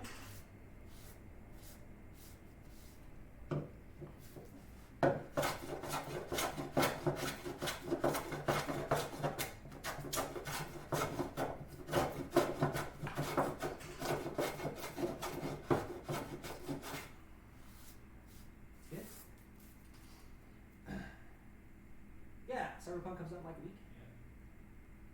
New computer dreams keep the new games away. Aw, Angel. Well, at least you're a man of principles, dude. You know? And that's something you can take to the grave. You can't take your PS5 to the well, you can, but I don't think you're going to get very good reception. You're not going to reception. Am I in the 80s? You're not going to get very good internet. There we go. Save it.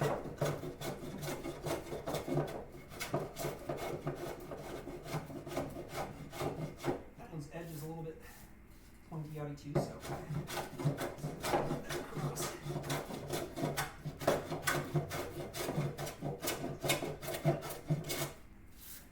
Okay, we got 2. You guys can't see me. We got 2 knots to contend with. Over yonder, right here. That's gonna be a bitch.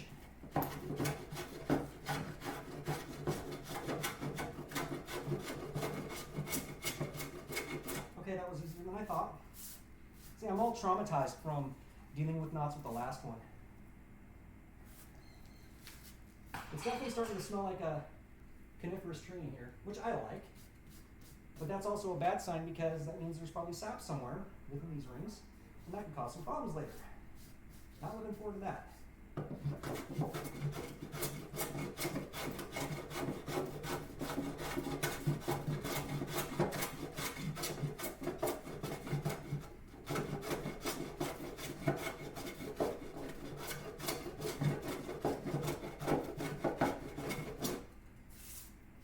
You may notice, like, sometimes I'm going this direction, and sometimes I'm keeping this angle and moving that direction. That's to deal with things like this. I'm changing the angle by which I'm cutting through it.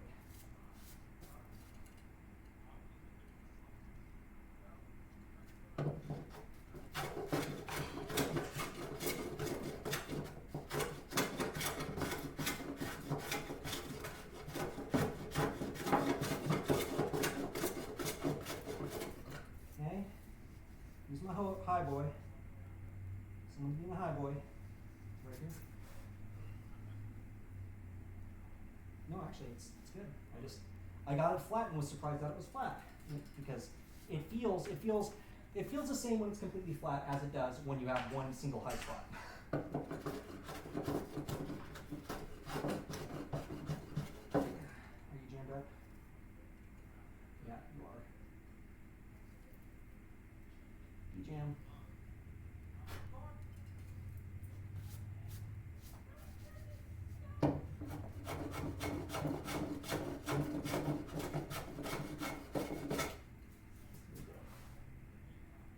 Far back as I can without teeter-tottering everybody. You're a little bit higher here. You are definitely higher here.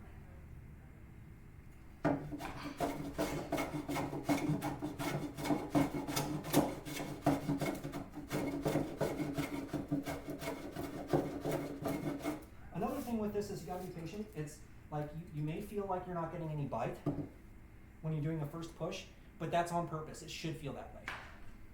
What do you got going on? Every time we wipe wood off, so many splinters? No. See, the good news is, like, this is really thin. It's really thin. It's like, think about it like it's slightly more rigid than toilet paper, if I were to give it like a feel. And that's why, like, now, if I were to do this without any of this, I would get splinters. Because I'm shaving all that stuff that's sticking out off, I do that and no splinters. It's kind of nice. I mean, yeah, can I? Is it possible? Sure. But I did notice that when I was playing the other time. Oh, bits. Look out. Hi, Tesla. Thank you for the 100 hello noobs. But I noticed that after I planed it, and it makes sense because I'm taking everything that could give me a splinter out. So if I were to get a splinter, it's probably because I missed a spot. But it's interesting how that works. It's pleasant, it's nice. I'm glad that I don't get splinters. Like back here, where it's rougher, yeah, I can definitely feel places where I have to be very gentle because I can feel splinters. But here, no, nothing.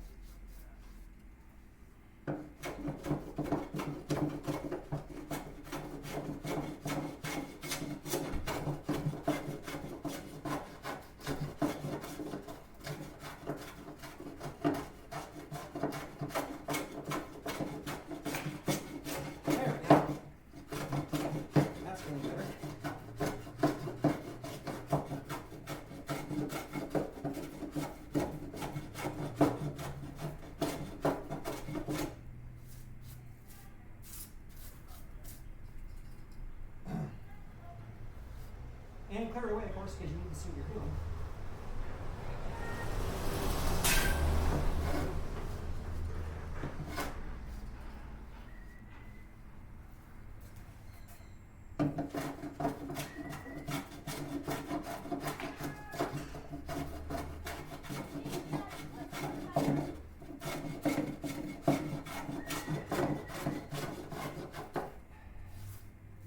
Looks like someone lost their dog. What? Hello? Is Ginger back there? Okay.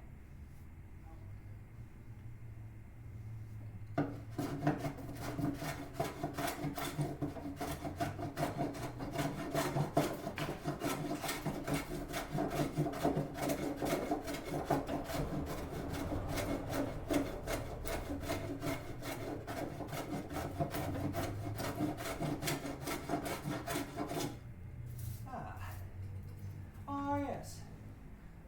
So how is Tesla these days, huh? Oh, sir. What? No crow cry. Hey, is Crowbot working? I haven't noticed any therapy. Is there therapy? I turned it on. And if you guys don't want to do it, I don't care. I know you guys do like having another once in a while. Just didn't notice if it was working. Okay, cool. Thank you, Angel. Now we flip sides.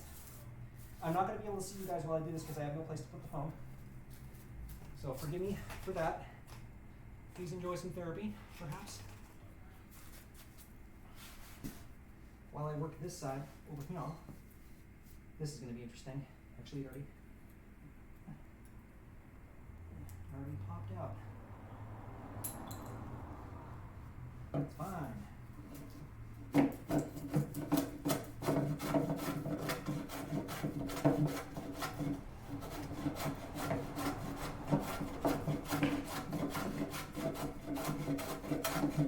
I'm trying to go from about the middle. I want the blade to be right about the middle here, onward.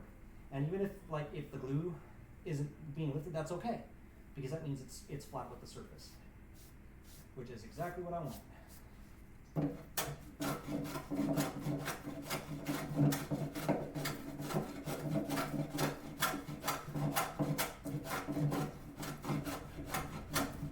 You may hear me saying things like tear out and wonder what that is. When you're planing, and if you do it the correct way, which would be like, this is a good example, along the grain of the wood, it will not do something called tear out, which is more wood than you actually cut off with your plane lifts out. This is tear out. I don't know if you guys can see it. Here's more tear out. So it kind of takes the weakest part of the fibers, rips them up instead of cuts them off. And usually you want to avoid that. When you're scrub planing, it doesn't matter. Your goal is to get the large stuff out of the way, and that's it. Then you come back later, and if you're ready.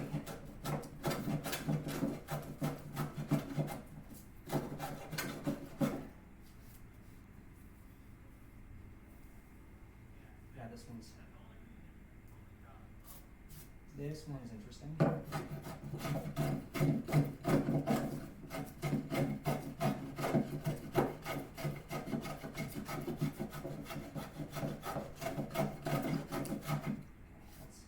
That's more workable. And this is going to be weird. There's you can't see it, but there's a huge pile of glue right here from one of the mistakes that I made and had to repair.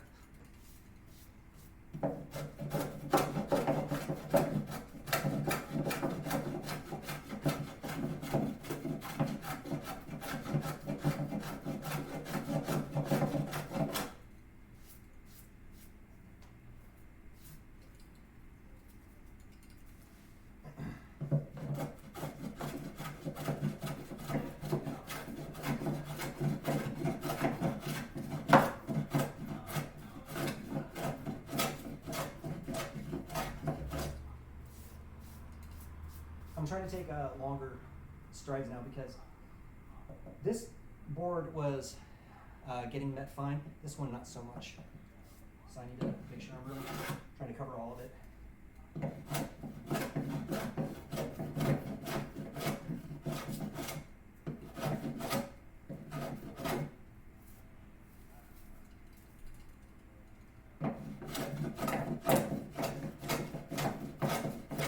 Yeah, see? Chunk.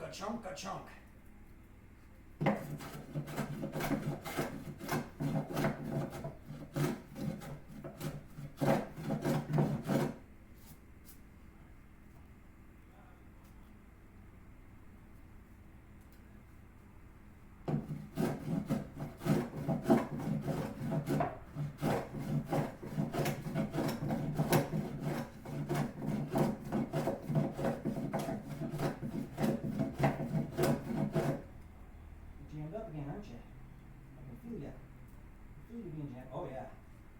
Oh yeah. Good and proper jammed up this time. Not something I can just yank out.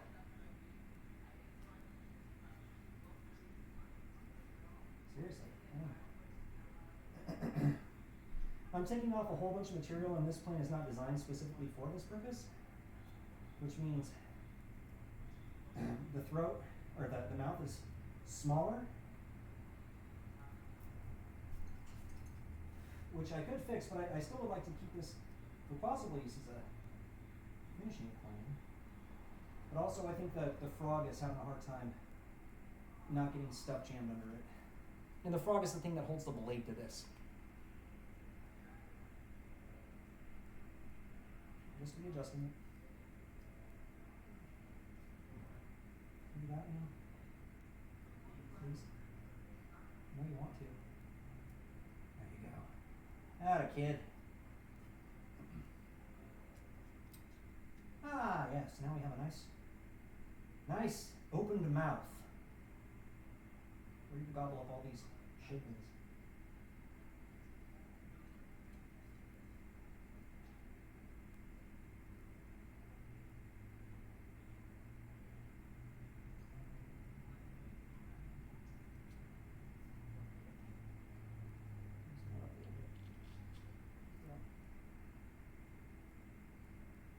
When I first started using planes and learning about them, I was surprised by how much shit actually adjusts and changes and stuff.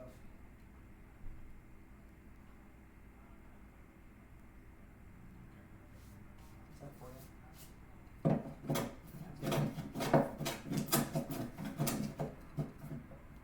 actually a little bit too aggressive.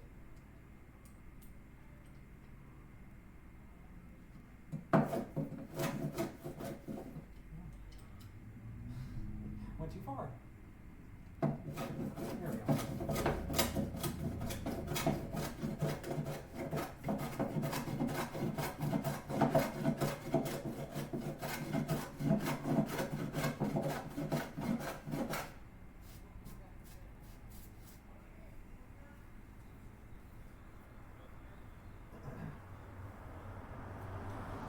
I do with this is I can always take this out and fill it a little bit, I think. Might be something I do.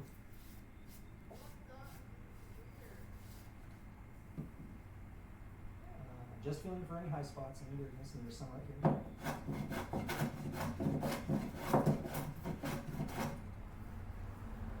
That did the trick.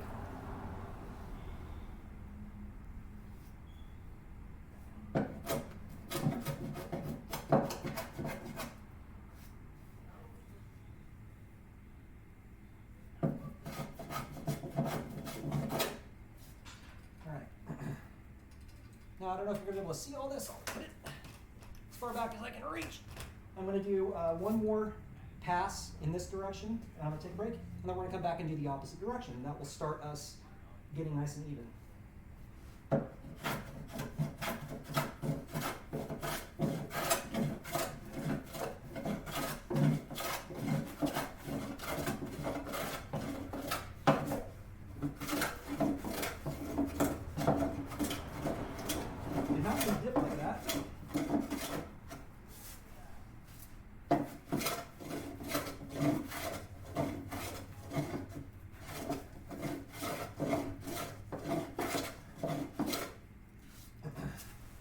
So right now the goal is to just get everything even to itself.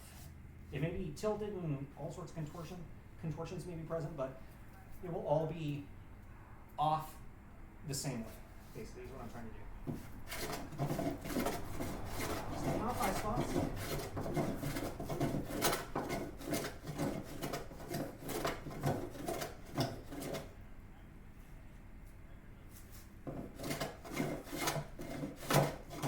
Got a knot right there that caused some problems.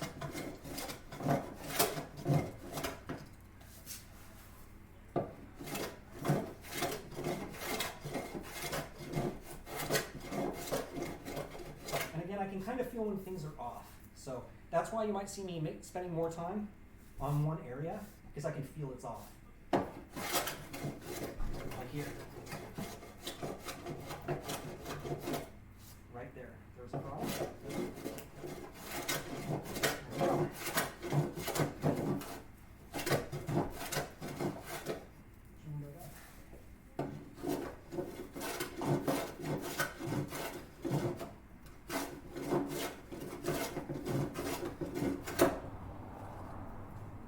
Chunked real good. Right into that knot. It's just like, nope, you're not going anywhere.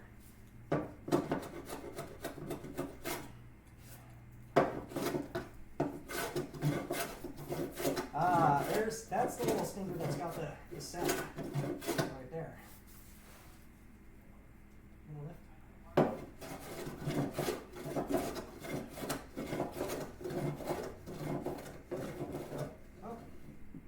Sorry guys, I just sat on it. We'll just put my phone away for now.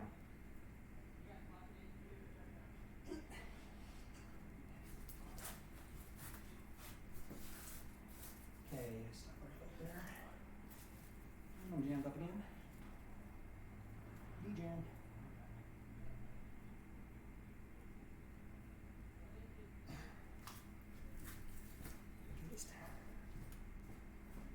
Pop this out.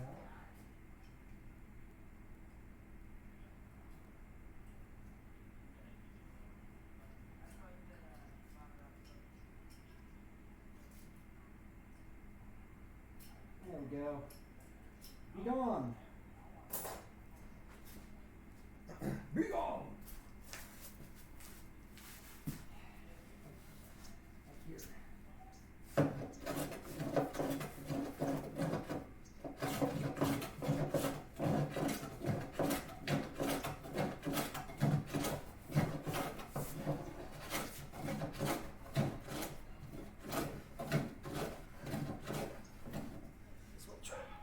Okay, I can't reach.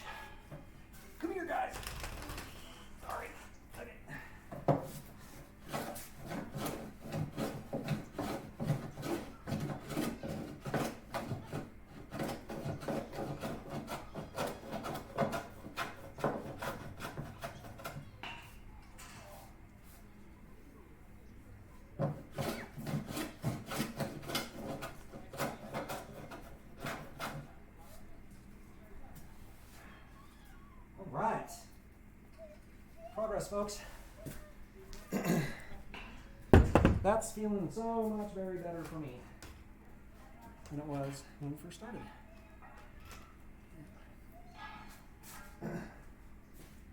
Here, let me give you the 2-star treatment.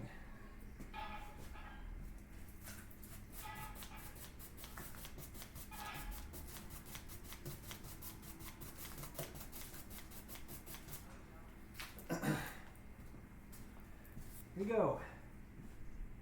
2-star treatment. Oh man. Whew. This is not even remotely close to as painful as it was when we did the face joining. Red Devil going forever, huh? Well, stop playing it if you don't like it. You whack job.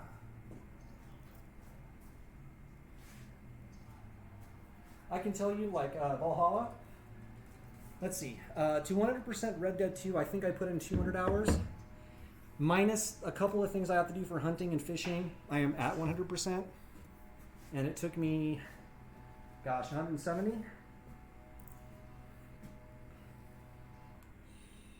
I know that's why it's good, Angel. It's good. Keeps you on your toesies. This kind of looks more like actual wood, huh? Instead of a bunch of glued up, horrible ass construction lumber. It's nice, you know. Don't you worry about that, Angel. Do not worry about that. I'm not going to spoil nothing for you, but I will tell you, shit's going to heat up. Oh, dilly, it's going to heat up.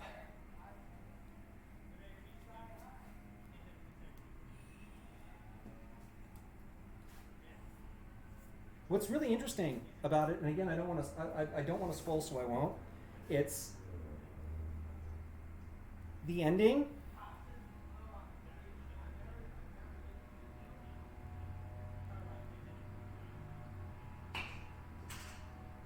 They made it sort of impossible for anyone to predict the ending without knowing the ending. That's the best way I can put it. And when you get there, hopefully you'll see what I mean. Because they do a thing. I actually really sort of dig this rough scooping of the plane. Again, it's like, maybe I can... I actually really dig that texture.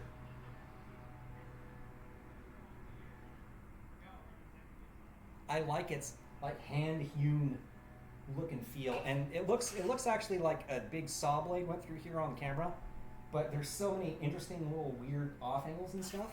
It's like faceted. It's kind of cool.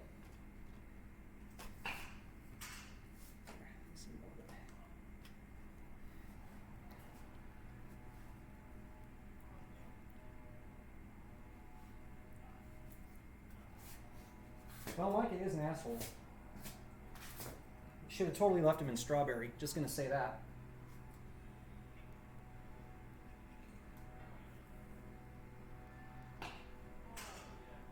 He was in strawberry, wasn't he? Or was that Sean? Shit, I don't remember. Okay, yeah. Yeah, that. Spoilers for anyone that hasn't played it, but too bad it's been out for years. Yeah, he was the sick, crazy ass son of a bitch that basically mass murdered everybody and serial killed at least one family during that mission.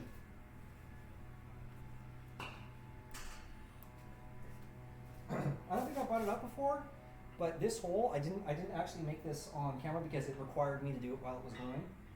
You may be wondering what this is. Essentially,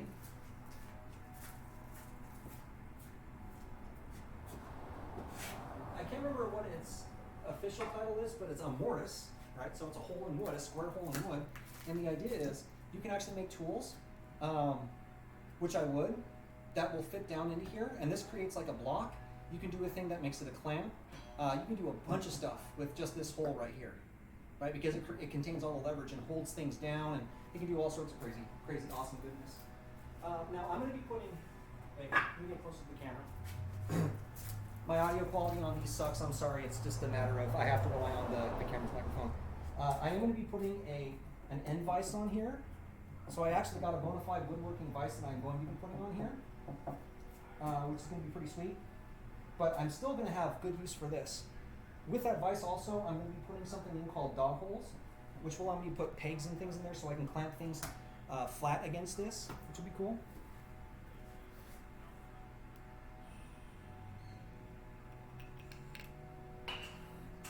Digging the lines on the workbenchy.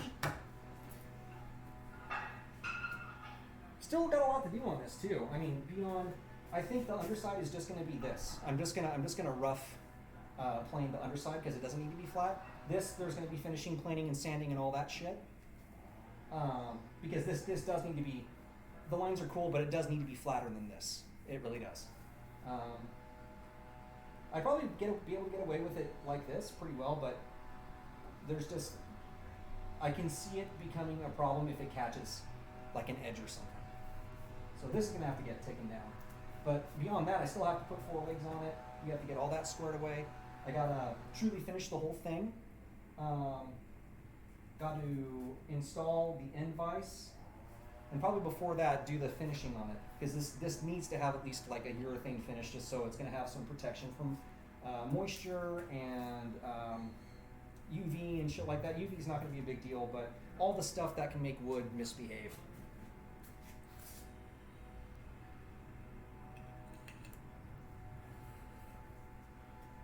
You got to be honest, Angel, and actually, after I got really deep into Red Dead 2, I of course went on YouTube.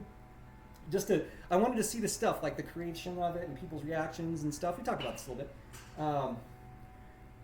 But every once in a while, a villain comes along that's just universally hated, and they do such a good job that they're actually hated. Like the poor dude that played what's-his-face, what is it, Yorick or whatever? The guy on Game of Thrones, the king, the kid who was the king. Born from incest. God, what's his name? I liked the first season of Game of Thrones and then I gave up because it just got too soap opera-y for me. But that kid, everyone loved watching him die. Everyone loved watching him die. I'm sure his name will come to me. Joffrey. Yeah. Oh, yep. Angel. Joffrey.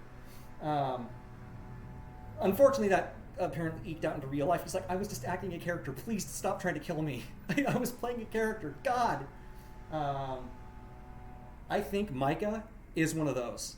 I think Micah is just so well done in terms of the voice acting and the writing that you can't help but just fucking hate him. You just, I want to see him die so bad. Please hang this guy. And they do a good job counterposing that with people you actually kind of like. Like, Sean's a smartass and everything, but when you end up in Rhodes and what goes down in Rhodes, like, they did a devastating job in making that moment happen. Devastating job, Exactly. Like, Sean, it's just more like, no, he's a smartass, kind of full of his oats, overconfident, semi-annoying, gets everyone into trouble. Kind of like Uncle. Uncle's the same thing. He's like, God, he's lazy, he's kind of pointless, but he's funny, and he's entertaining. Mike is just a greedy asshole, basically, is what it comes down to. Just a straight-up greedy sociopath. Okay, now, we're going to flip this guy around. The other thing that I like about this bench is I can fairly easily manhandle it on my own. Right? Even when I throw 4 more legs on it. Now that vise is going to add, 30 pounds to it, but even still, it's movable. Unlike an actual workbench, dude, like that shit better have wheels, or you better have a crane.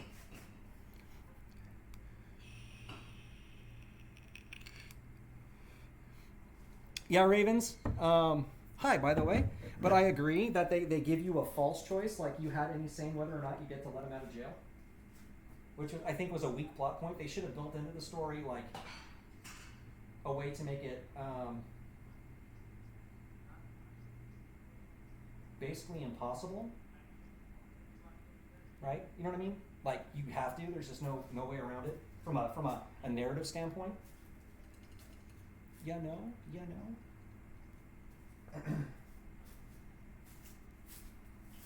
By the way, since we have Ravens in the chat, if you guys would like to drop some crow moat love straight from the cousins, you know, we get together, us Ravens and crows, we get together, and you know, do what you do. Made me scare the shit out of Edgar Allan Poe.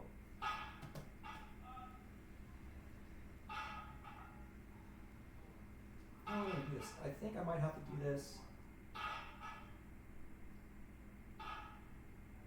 This would be much easier if I was left-handed. I'm thinking about how I want to approach this. So I could do, you know, I might have to try to do it left-handed. And this is just evening passes, not night, but making things even. So I don't think it'll be too bad. If this isn't going to work out,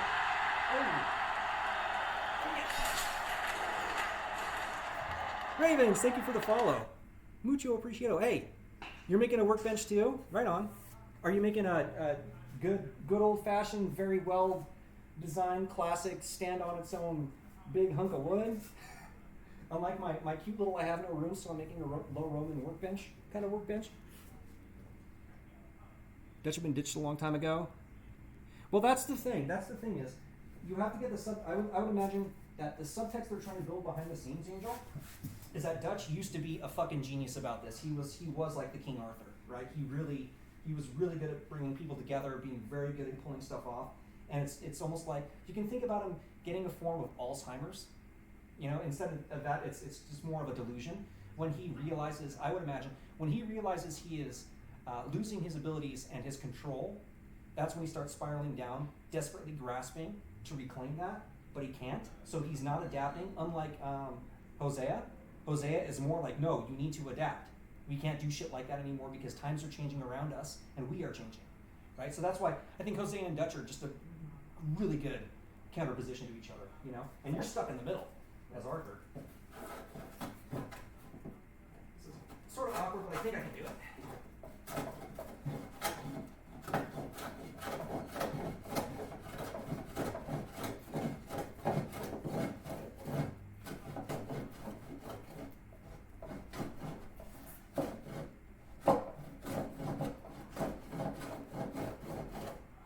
Definitely awkward doing it left-handed. And that's mainly because as a righty, my left arm strength isn't as much as my right arm. Also, I already jammed up my plane. Yay me. And unfortunately I can't see you guys again because I'm way over here and you're way over there. So forgive me for that if I'm missing anything. As soon as time. I'm pretty sure I know what's causing this. I think it's the chip breaker. Yeah, it's definitely a chip breaker.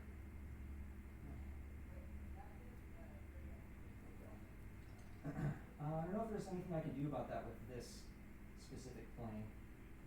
It's alright. It's a little bit of an inconvenience, and sorry for the dead time, guys, but you know, it comes with the territory, I suppose. I'm doing things live.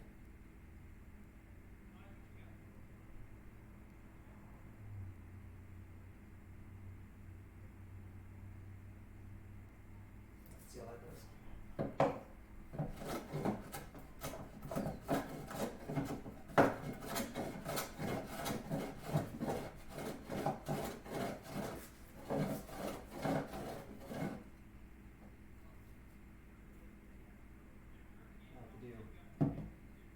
I'm gonna have to do this, I think. Much better. Yeah, much better.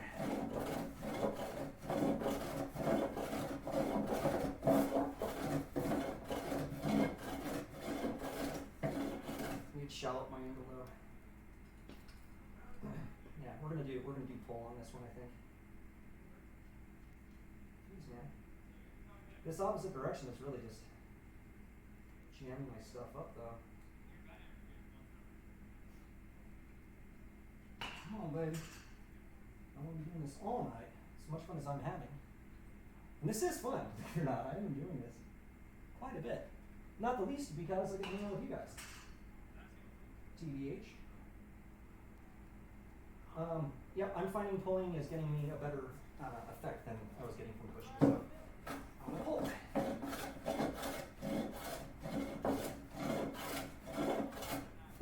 I also need to keep my fingers out of the way a bit better. Yeah, that's part of why I'm jamming things up with my plane. Yeah, I definitely just need a if I were to do this again or in the future, I would definitely get a plane that I would just dedicate to being a scrub plane. I need to find a way to get this stuff out. So that I could take a file and just really open the mouth. Because that's the problem, is the mouth size is just too small to eject the amount of chips that I'm feeding through it.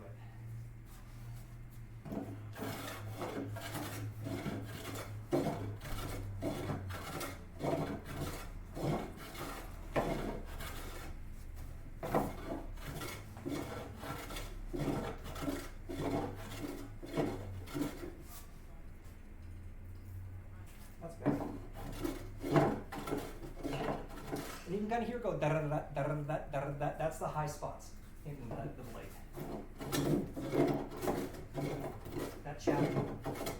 So it tells you something. It tells you where the location of things are, because you can feel it as well as hear it. And it also tells you your progress.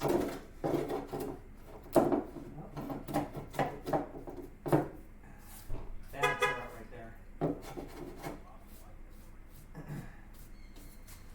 How much I knew about that. Thank you. Thank you. Have a good day now. You too.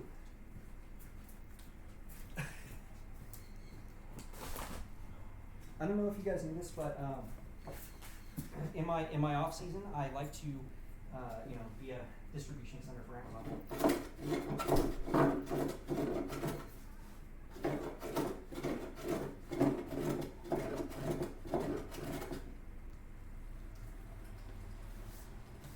The rest of this is like the center here is feeling pretty darn good. Which is unfortunate because that's not exactly a place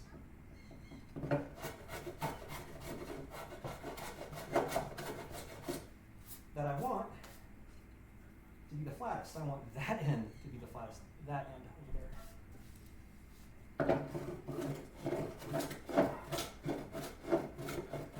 See, you can. Another trick is you can use the edge of this, which is perfectly flat, and you'll be able to feel high spots. I don't know. You can see that wiggle, right? That means there's a high spot right here. That's causing that.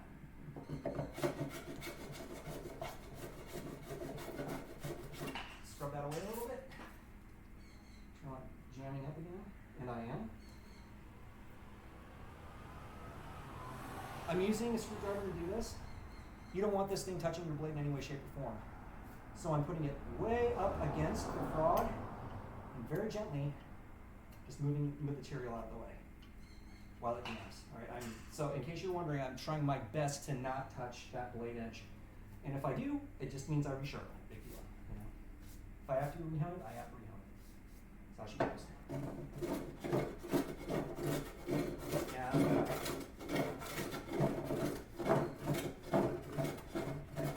Still pretty high right here.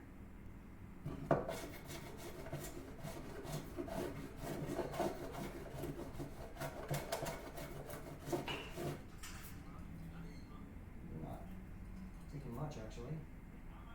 Let's rectify that.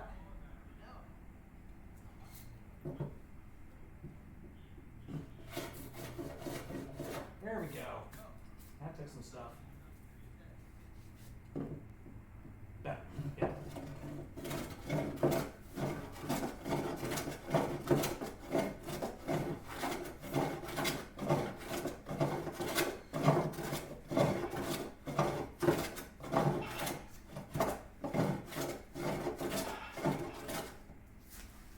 Kind of doing like 2 feet at a time is my idea.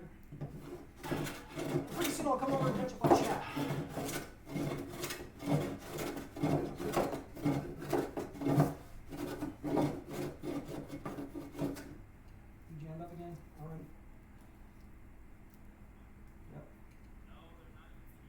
sure are.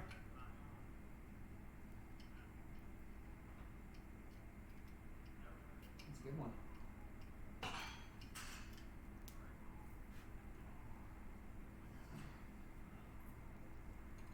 Ooh,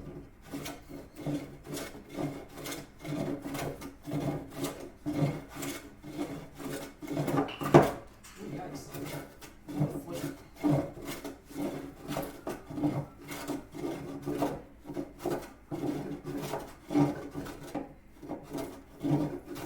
Change my grip on my left hand, improve my leverage. Jam up again. I mean, it's definitely doing the job that I'm asking of it. It's just I'm asking a lot of it.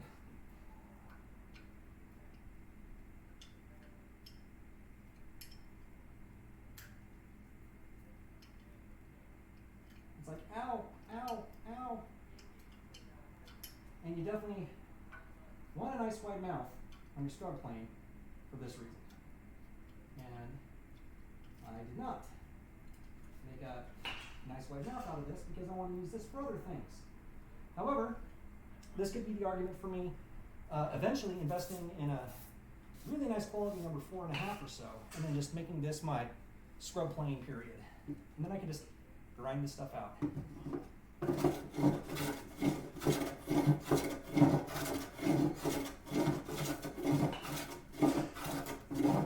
Ooh, look at that seam. Whoa, I like that. I'll show you in a second.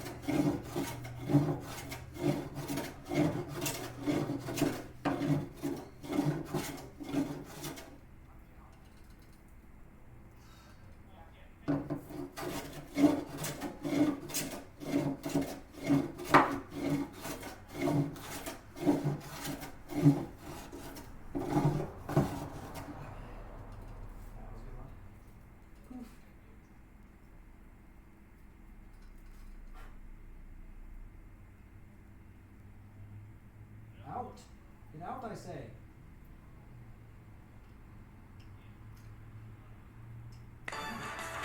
Yay!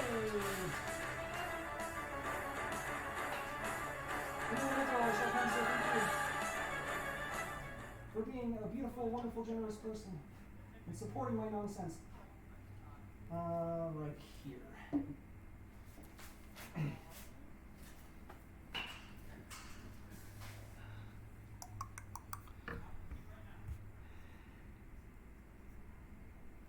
Oh, sunburnt.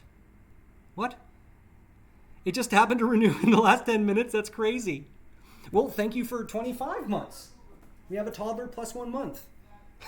Welcome back, son. Alright, I am keen to finish this side off and then I'm going to come hang out and chat. A bit, if you'd have me.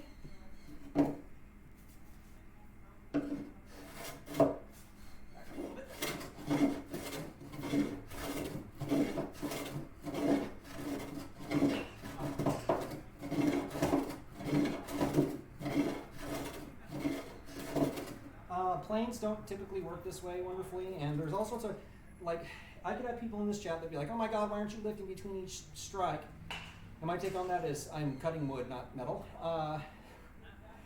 But I can tell you, based on personal experience, running planes in a pull configuration like I'm doing right now doesn't work all that great for things like finishing. And I know this is going to drive me crazy, so yet more impetus for me to consider. Planes are not cheap, though. That's the problem. I don't want to.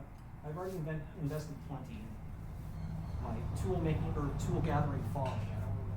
I don't do this enough, I'd say, to warrant having making more than the jack plane right now. Boy, this sure makes me understand why someone might do that. Because I'm going the opposite direction, so it's really picking up everything.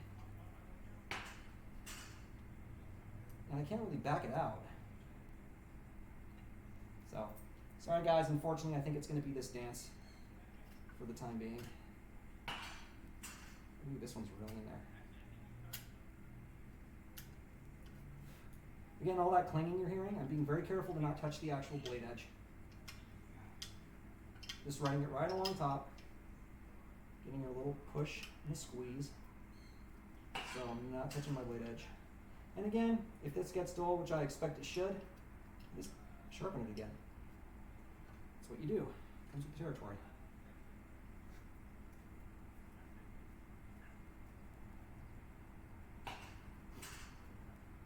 Good God, this one is a good one. It really does not want to let go. Let go, I say. Yeah, that one I'm going to have to actually take the frog off. Not the frog off, the chip breaker.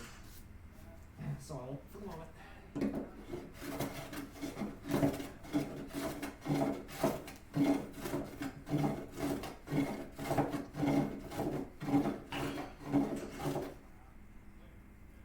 Yeah, I'm going to have to.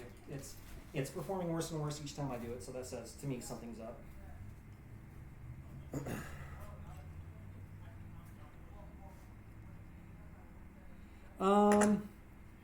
I don't do large projects enough, I would say, and so it hasn't really crossed my mind making a sled.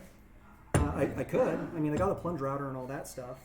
I do kind of like working on my skill on the hand stuff, though.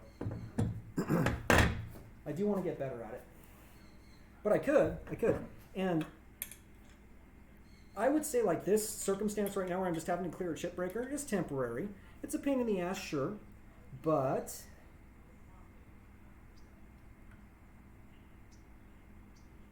it won't be forever, and it is getting the job done, and ultimately that's what matters, right? I'm not destroying, though it's construction lumber, I'm not destroying my piece here. Sorry, trying to align things, focus, and talk at the same time. If I did this more, absolutely. But if I did this more, like I wouldn't be using this kind of stock anyway, right? I'd probably be willing to shell out for, or have the wherewithal to shell out for planers or thicknessers, depending on what lingo we're using, and a jointer. And then this would be a moot point. And I just join two sides and then be done with it.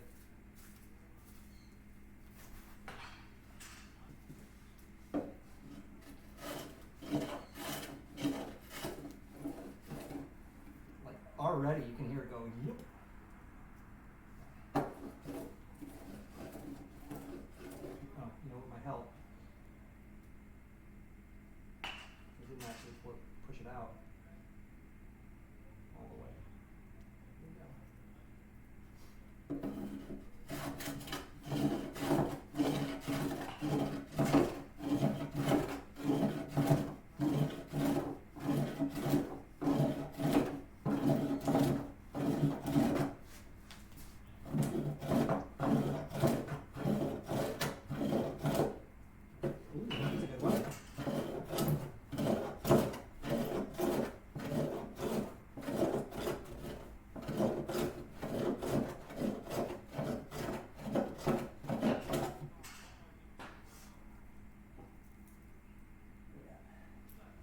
Almost got there, just towards the end.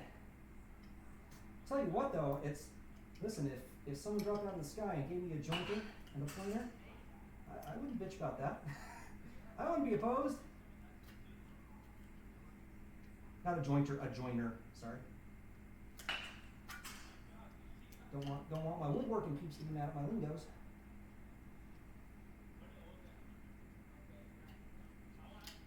But God, this gets in there, it really wants to get in there.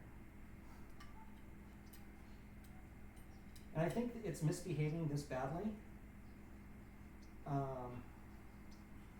for a couple reasons. One, of course, every pass I make is the blade getting dull, right? That's part of it. The other part is, I think, like the concave edge, or convex edge of this blade naturally directs the force of the impacted wood towards the center and then under the frog, and that's kind of what's going on here. So double whammy. Oh yeah, probably should. The good news is, we're almost there, my friends. And I'm starting to run it, maybe not, doesn't look like it, because the camera's good at, upping brightness for when it gets dark, but I'm starting to lose sun, so I'm kind of running out of time to be able to see shit well. That's the thing I should probably do. You know what I should do before I leave? You know what I'm gonna do? I'm gonna do a walkthrough of. I did a little one at the beginning, but I'll do a walkthrough of the stuff that's changed since last time I strung.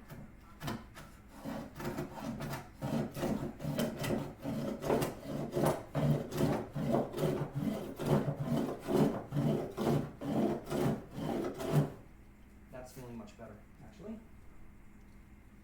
Except for the fact that I immediately impacted this.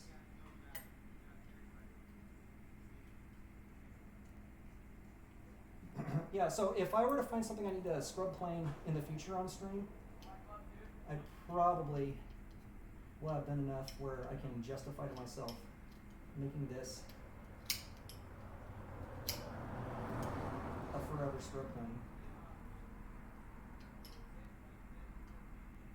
You know what I'm gonna do? I'm not gonna pussy. I'm gonna see what I can do with the frog.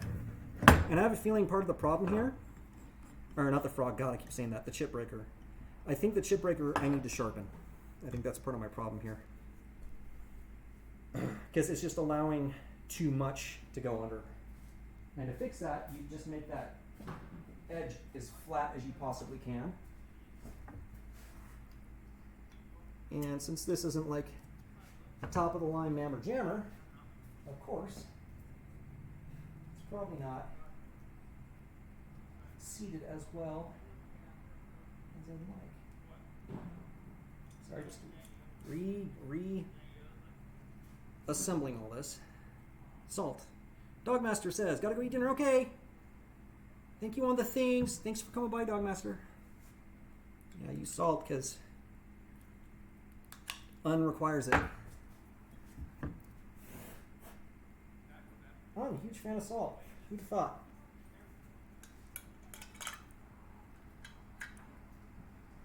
Alright guys, we are almost there. Almostest. It's looking 5 trillion times better. I'm already super pleased about that. Alright. Nice and tightened down. Oh yeah, this definitely needs to get sharpened again. I'm just looking at the edge. It's like, ah! I hurt. And I mean, in all fairness, you are rough on these blades. Necessarily. Let's see. Oh, actually, that's pretty good. All right. This is not, it feels good, but I'm definitely not seeing, that's too much. I'm not seeing the patterns that I would expect to see. And technically what you should do is back it all the way down and then progress it forward, but since I'm scrubbing, it's just like, does it take material off without jamming up? Like that. Much better.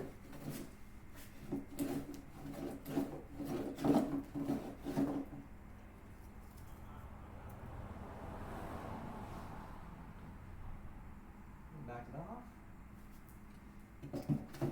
Pull it down a little bit more. A little bit more.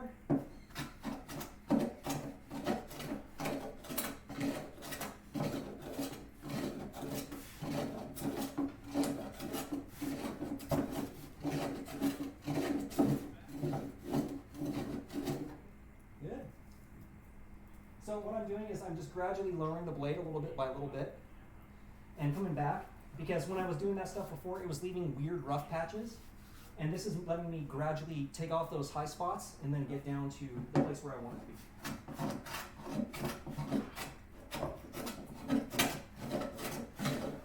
Which might be right here, actually.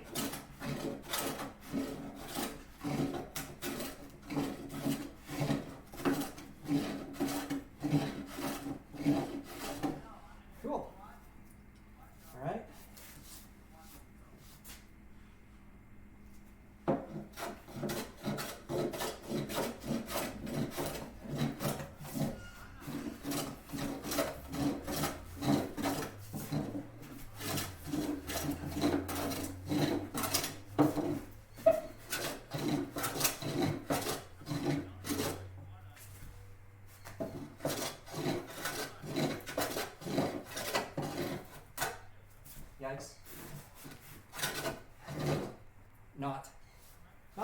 problems there. I was like, oh my god, why is this stuff? Hi.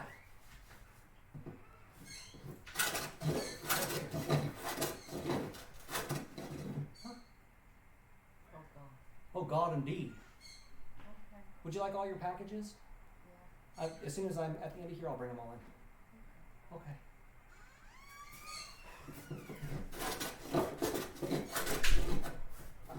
I need something for my out of season job. So what about this? I'm going to distribute it. And then I think what we're going to do, guys, I'm going to winding sticks this thing and see where we're at. Maybe do a little fine tuning on that, and then I'll probably call it spring.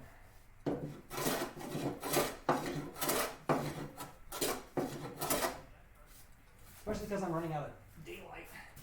Almost completely out of daylight, actually. As you can tell by the lighting quality, sunlight's amazing and shop lights suck.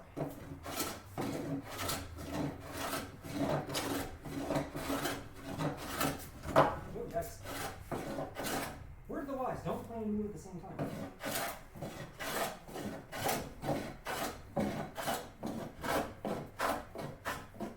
Okay, did you guys hear the difference?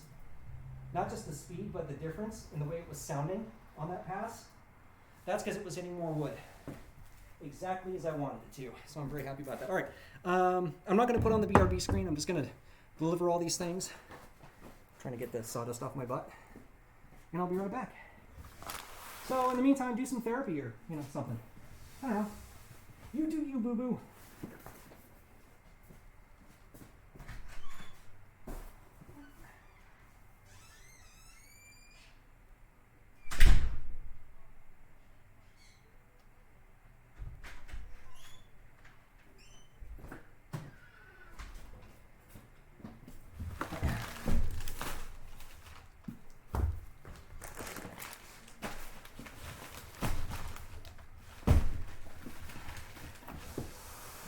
Wow, this is a lot of packages. Okay. Hey, Chad, could you get the door for me? No? Okay, that's cool. That's fine.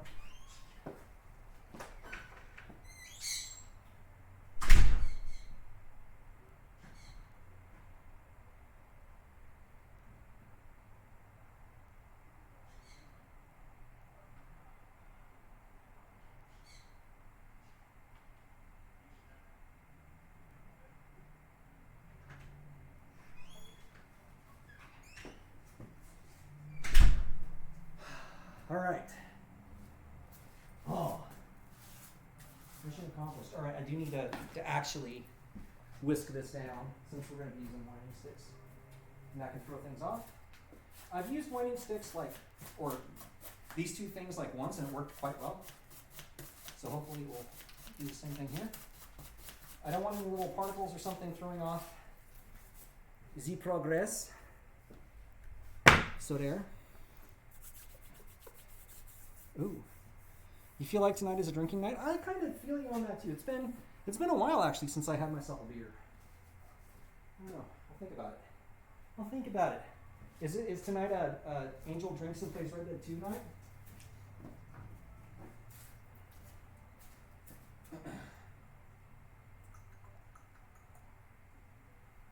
Oh, I know what I could do. We're gonna use this.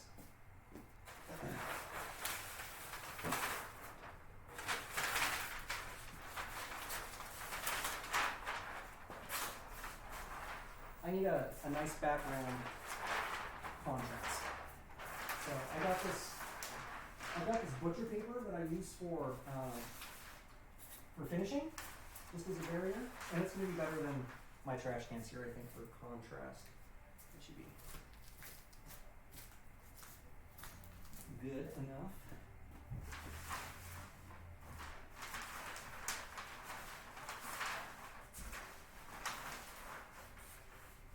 Goody nug. Yeah, we'll go with that. So, I already have high spots and shit, but actually I probably should try to take those high spots down first. Yeah, I'm gonna do that. Forgive me, chat, for I have sinned. We have to take down high spots first. However, this little dude here should help me with that. So that's good. Clean off the old cannon. Yeah, point it right at Micah's face. Point it at his balls.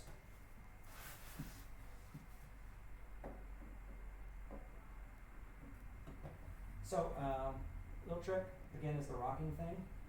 So I'm just kind of seeing where it's pretty good.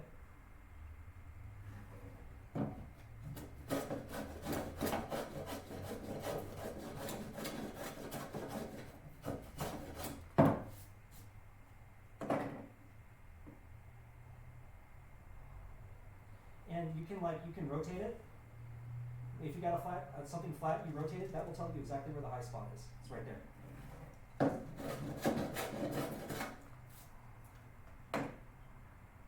Like magic, right? No more spinning. I'm just gonna go back a couple, maybe 3 inches at a time. That's close, but right here. Follow that through. There we go.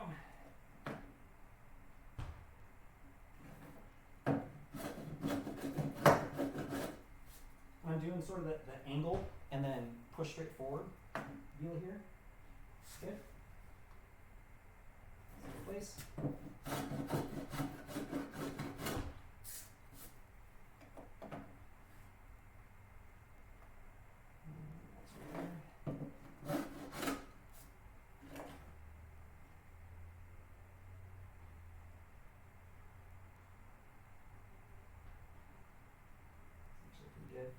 Just a little bit of a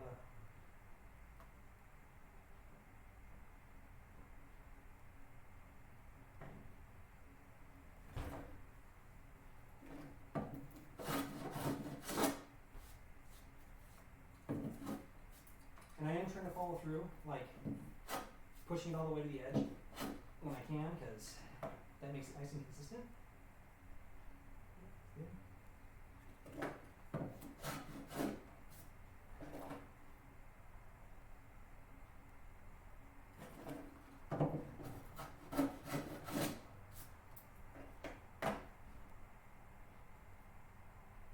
You can kind of see me trying to push it with my fingers here, and it's not really moving. That's what we want.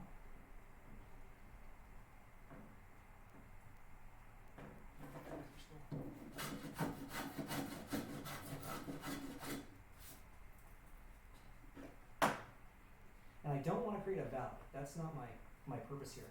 I just want it to be as close to flat as possible. And I'm pressing down on both sides just to see where it rocks. And these two are continuing to be a problem. These two right here.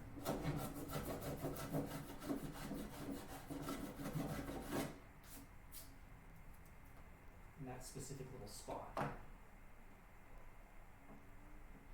pretty good. So this guy, this board right here is just consistently being the bad way.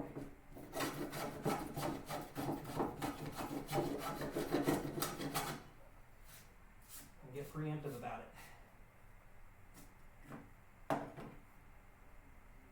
Oh yeah, that's better. This one too.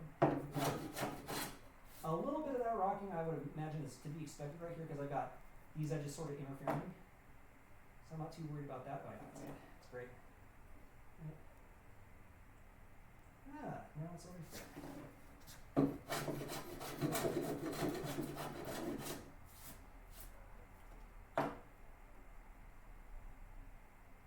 And again, I can't see you guys. I'm sorry about that.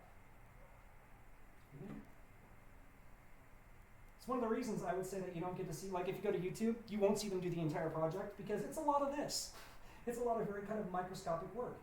That's actually pretty much, right? I was going to say, it's like this one feels pretty dead on, but got a bit of a boop right there.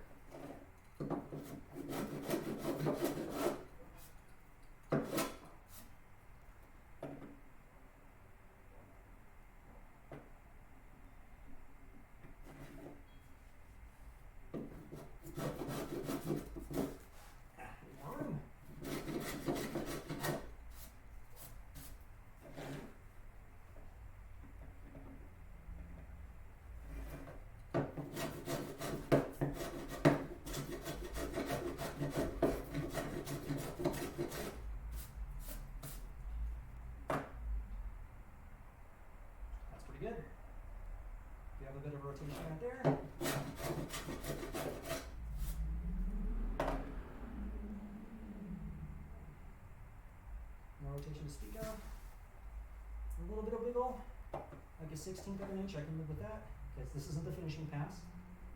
Same culprits.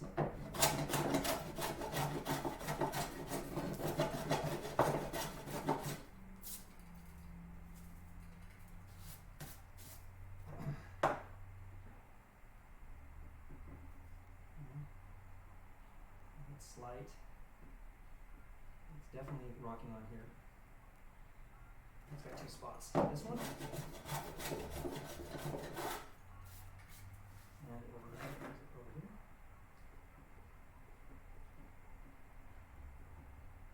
Where are you?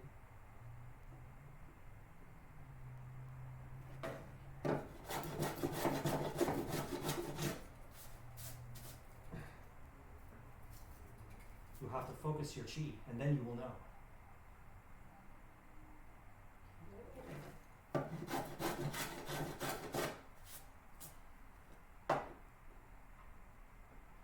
Good. That's pretty good. Still a little rotating right there. Not much though, just a that's good. That's good.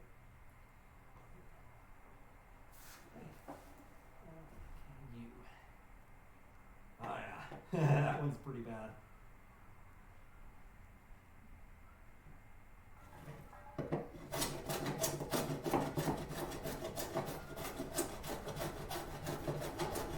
And it's because of this knot. This knot right here. It's causing that problem. Because that's what knots do.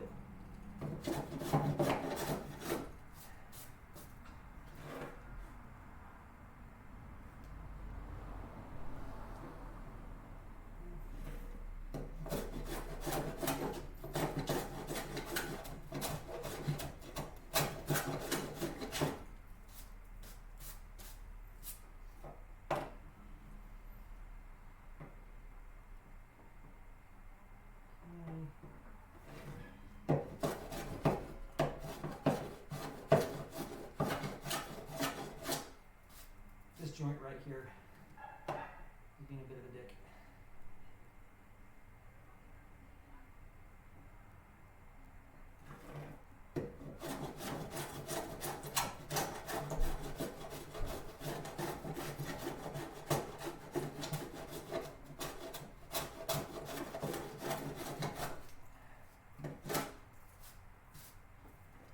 Just trying to feather it out as I go too. Oh, there we go.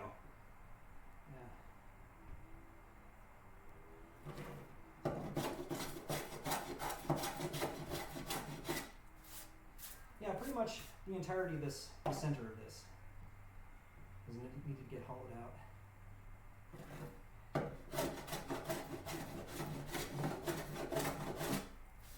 I don't want to do it preemptively though, in case I'm wrong. And there's like, it bows differently somewhere.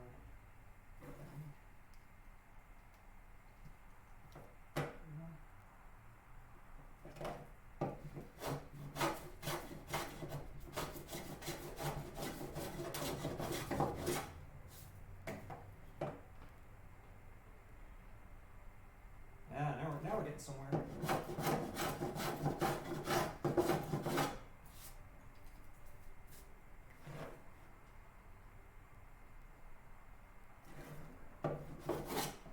Okay, I'm now at diminishing returns, so I'm gonna take like a cut if I take anything, and then walk away, because I'm gonna start creating another problem by fixing a different problem.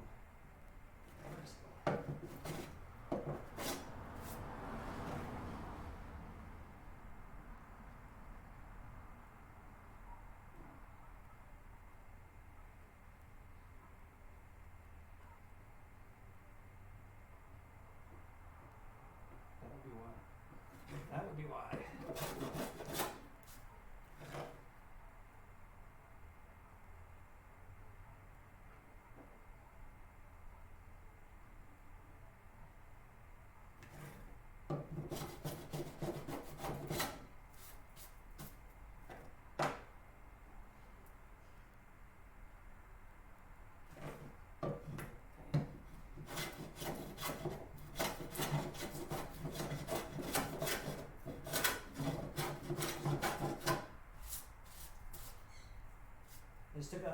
good chunk out of the middle right there, and then try to feather it back.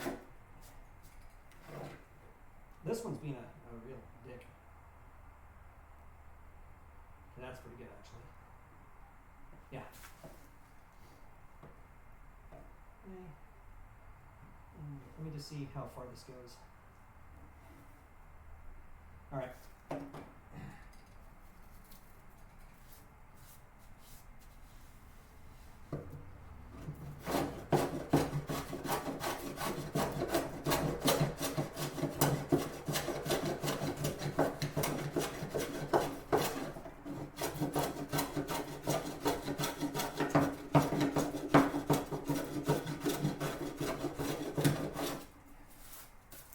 The whole center was off, so.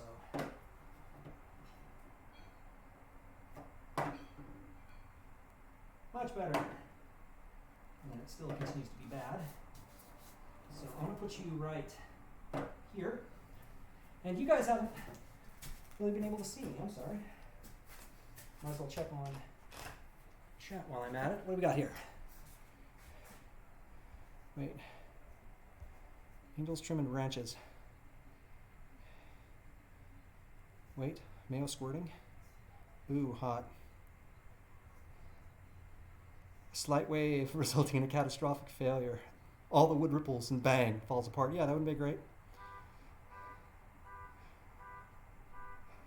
Not suck. For sure. Yeah, me too. What will you look like when I paint you?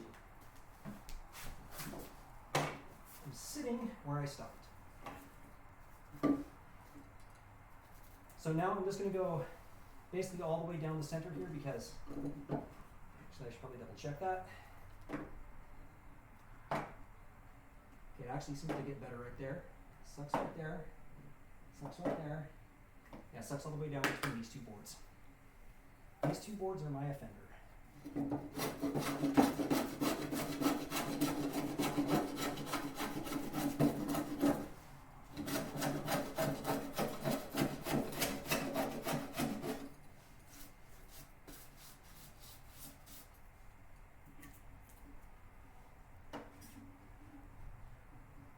Good. Good. Okay. Okay. Alright. These two boards are now my fender.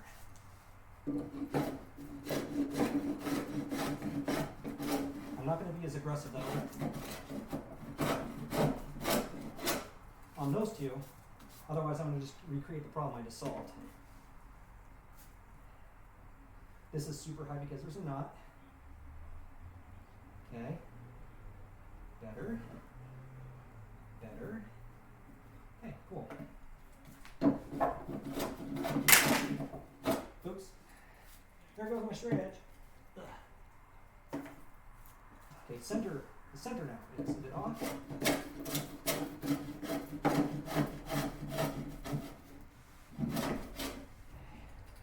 That should be in now.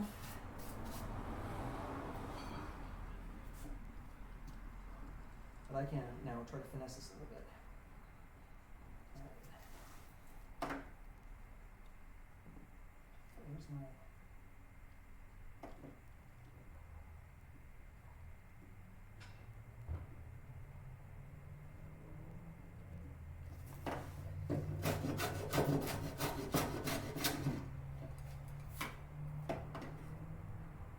Good.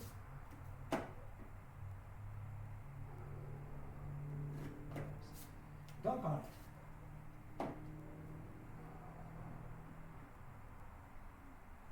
This one's definitely weird.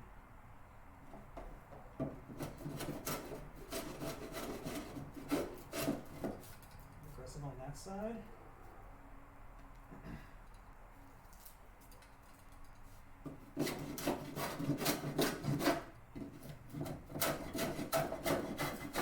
Feather it away.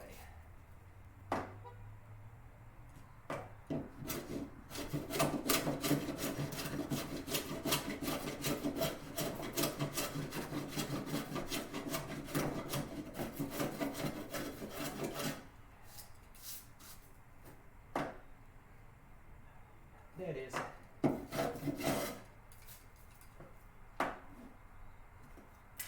you.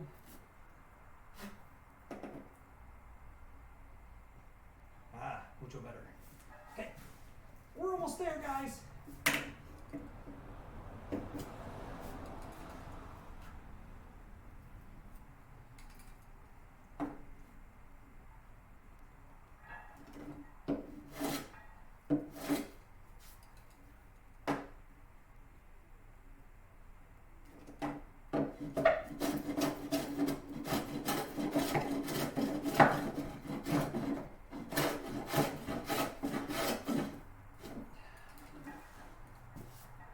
Since I know the edges are pretty good, I'm just kind of pushing through from one edge to the other without cutting it. So much box. Woo!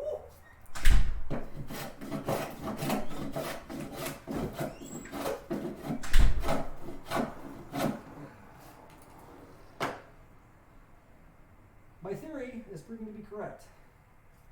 I'm still getting some wiggling, but it ain't the teeter-totter it was before. And it's right along this glue joint right here. This is a little high because of the snot. And right there. Okay. Start it back here.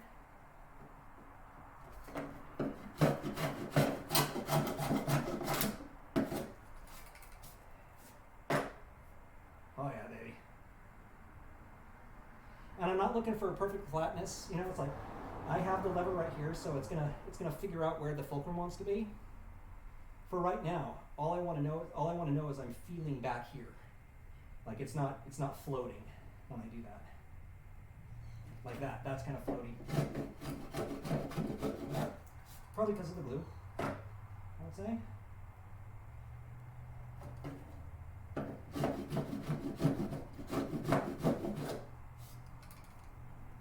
think I'm jammed too. Oh yeah. Oh. Oh no. My de-jammer.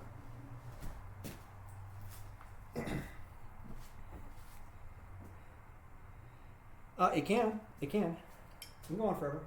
But I mean, the thing is, it can go on forever with like metal tools too. Like, now there's a reason why NASA telescope mirrors take like years and years and years to make and cost millions and billions of dollars, because they're almost going atomic with how flat the damn thing is. You know? Luckily, I'm not going to have to go atomic. I'm going to have to go within, like, I would love to be within a 32nd of an inch. That'd be good. Good God, this one's not having to actually touch the blade, but this one's really not wanting to come out.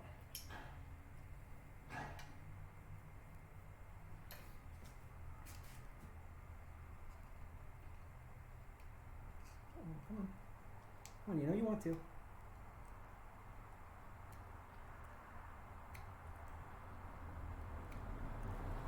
Right? It doesn't want to.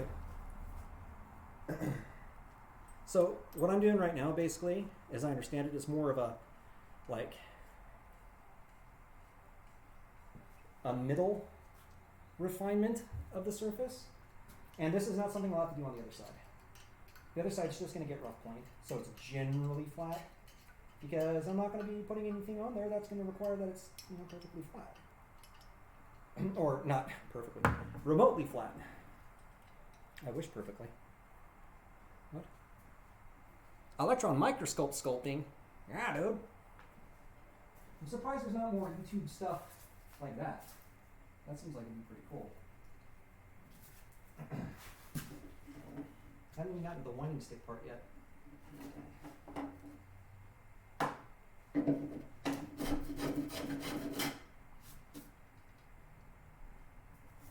Scrub planes are the best thing ever.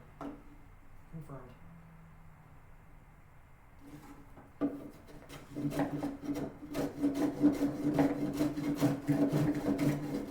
And I'm not really using much pressure as I'm doing this now. I just want to take high spots off.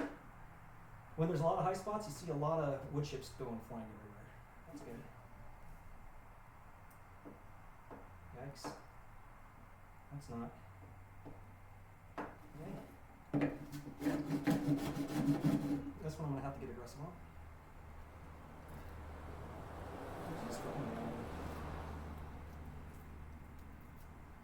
Oh my God. Seriously though.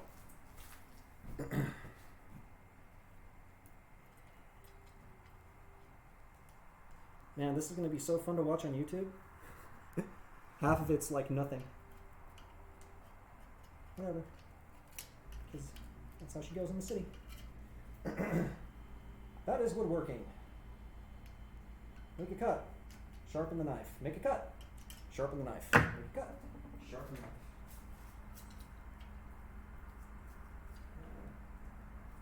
A bit less aggressive, maybe that'll help. Yep. Where was I? Got to here. Here. Pretty good. Where's my... There it is. Gonna have to be a little bit more aggressive than that.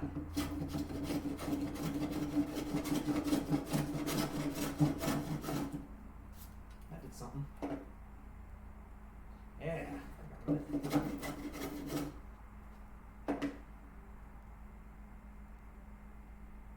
Aha! Got it. That did it. This one's weird again. It's these two right here.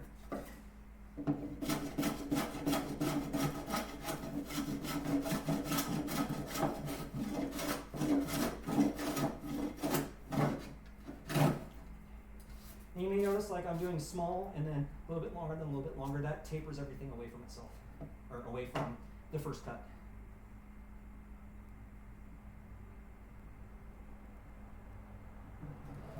You're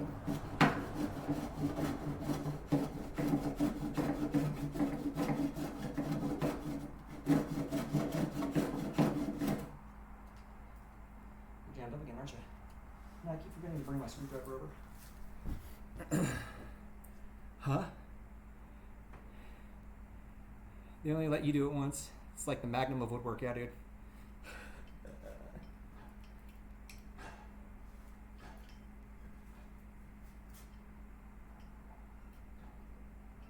One-time use per blade. By one-time use, I mean one cut per blade.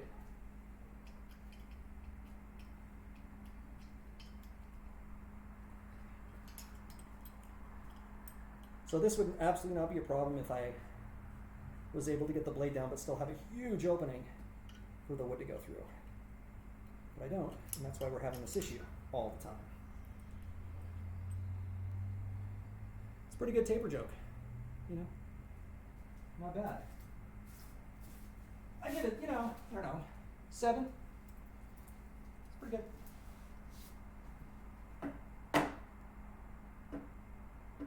This right here.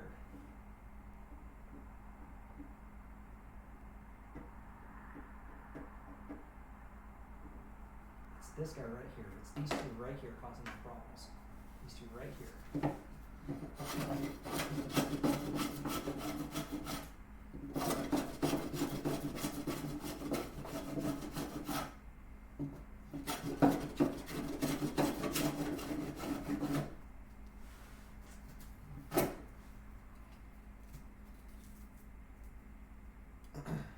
And jammed up, of course.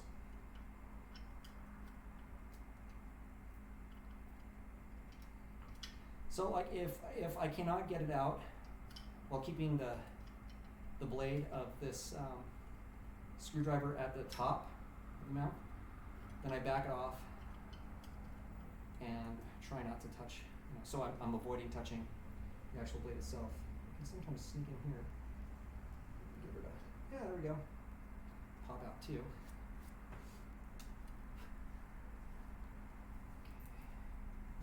Preferably you wouldn't have to do any of that shit. Now, if this worked out. You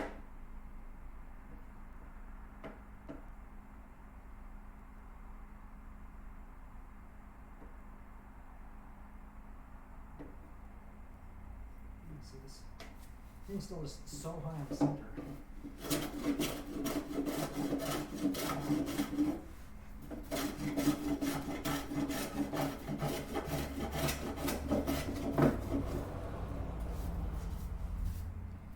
Check for the jam before it happens. Of course. Well, not as big of a problem, but still a problem. Get out. Be gone. Your kind is not wanted here.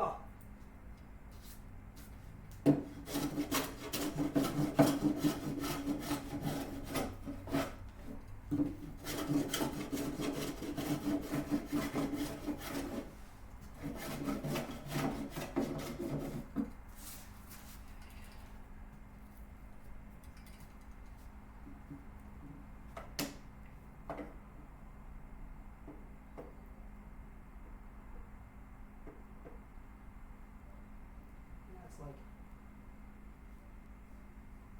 where does that start?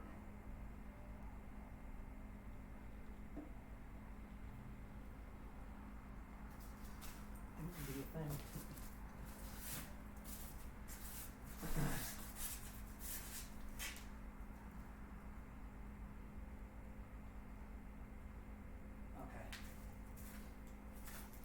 Okay. I see what the problem is.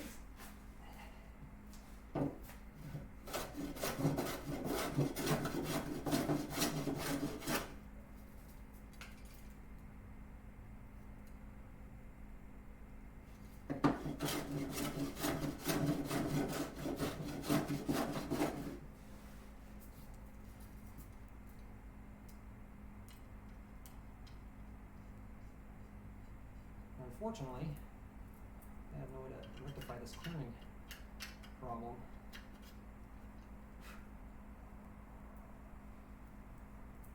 Just gonna have to keep doing this, which I'm sure twice as annoying for you as it is for me.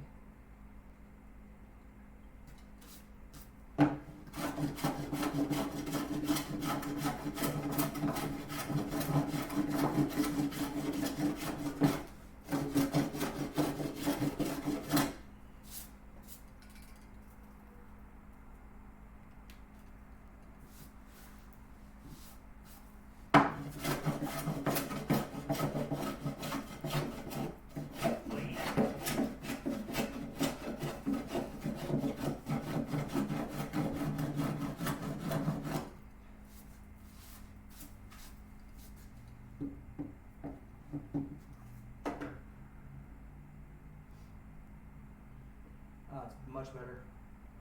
Still a bit of wobble, but it's much, much better. Oh yeah. Much, much better. Okay. I need to take these two down a little bit. You are most certainly jammed up right now.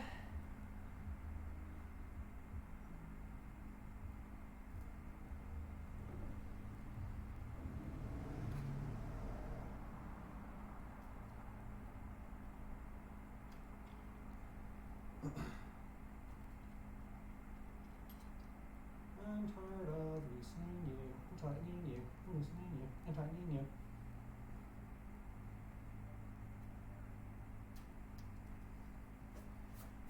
The stuff gets so compacted in there that it just does not want to budge. Let's see. How often do you have to sharpen the blade? It depends on how much I use it. And the thing is, for me, as novice as I am, really, it's just, I do my best to feel when it needs it. Like, this is definitely going to need sharpening when I'm done with all this. I put this through its paces today. If it's light shit, then you can tell. Like, it's on the basis of how it's cutting. With planes, one of the ways that you can tell is whether or not your chips are coming out with frays, but you can't really tell with this because it's just gobbling through this stuff. Which ones did I say? I think it was these two. These two right here.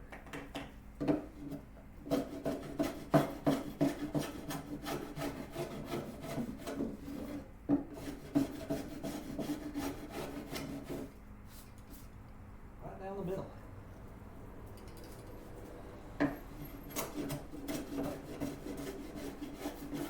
And it looks like it's dinner time.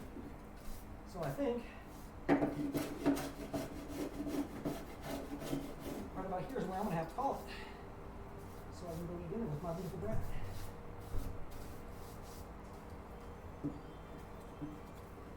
We have one last tuck here. Oh yeah, that's so much better.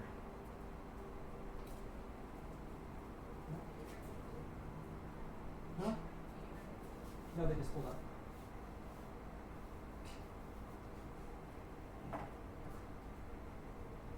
Not bad.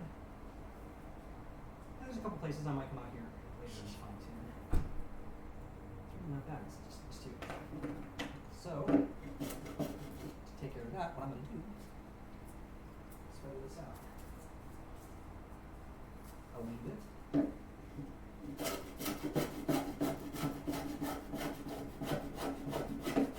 So, here are my chips. I thought that went too well just then. But these weren't super compacted though.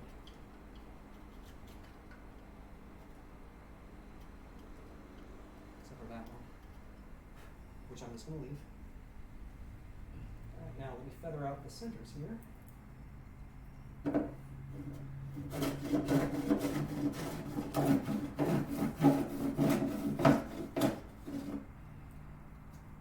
sure that compacted. Is it dead? Why? Wrong tool for the job, I guess. Right tool, but only halfway done.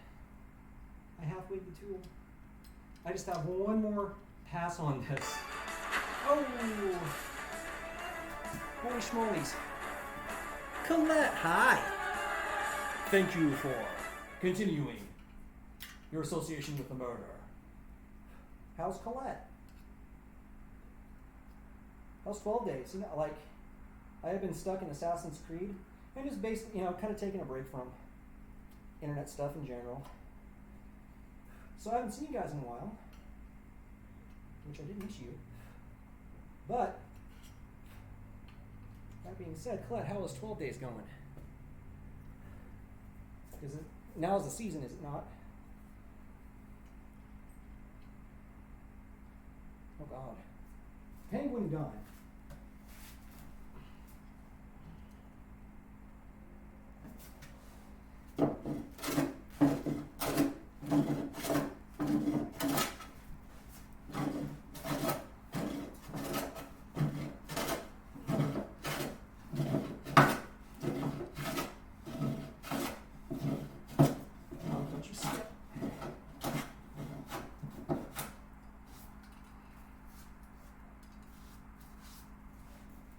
See where we're at, Ellie? Oh yeah. Still got a bit of a bump, but I think that's because this guy's isolated. So let me isolate that and see how we are. Yeah, that's just some weirdness down the center.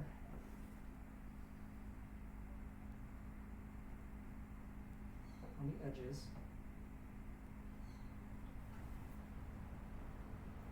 So what I'm doing is I'm putting pressure in different places, like directing pressure in different places to see where it wants to fulcrum if it's going to. The edge is good.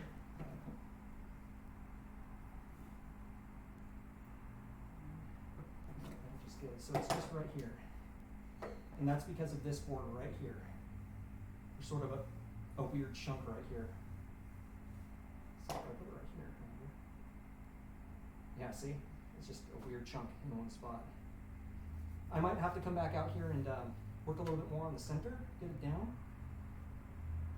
But I mean, overall, I must say that I'm rather happy with the results. Metallic things, oh shit. Well, that's why there's YouTube.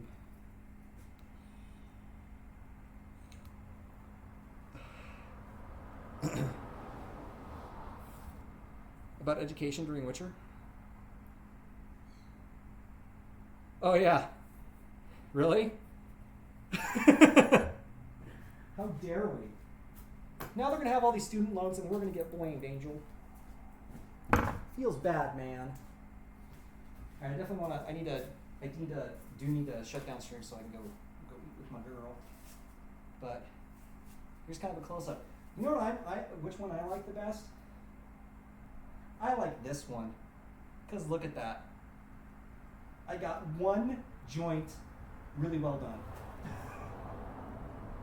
To be honest, if I keep going down, I'd probably get fairly close to something like this. And I may take my time and just keep going on this. I got plenty of material to work with, so that's not a problem. But a lot of shadows there. Sorry about that. Here's a wide angle. Here, you can even, we'll even elevate you. How's that sound? Get elevated. I can remember how to make this. I'm gonna elevate. There you go. Elevated. Blink. It's like, hey, look, it's a big cutting board. It's a big old slab of wood. Congratulations, Dr. Proton. You're an idiot. Ugh.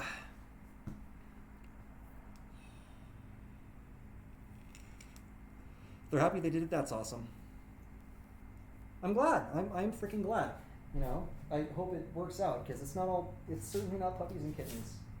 Grad school is a thing. Oh no, Colette, editing! The editing monster!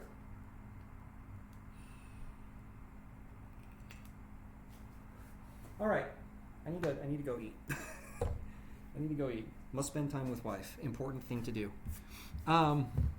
Okay, so do we have anything going on anywhere else? I still want to walk you through all my stuff, you know, that I've done since last streaming. But unfortunately I don't have time for that right now.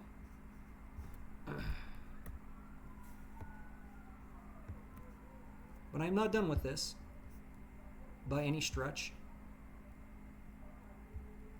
Well, thank you, sir. Thank you for the have fun. Thank you so much for the resubs, everybody. It was awfully nice of you, especially given that I'm about as consistent as, you know, I don't know, what's not consistent? Ice Ages. No, those are more consistent than I am. Can you just let me see what's going on in the world, Twitch? Do you think you could do that? You think that's possible for you? Huh? No? No, you can't do that? You remember back when it was easy? Remember back when this stuff was easy if you're a streamer? I do. I miss that. Who do we got going on? This woman, listen to... I don't know. What do you guys want to do? I don't have any of my... I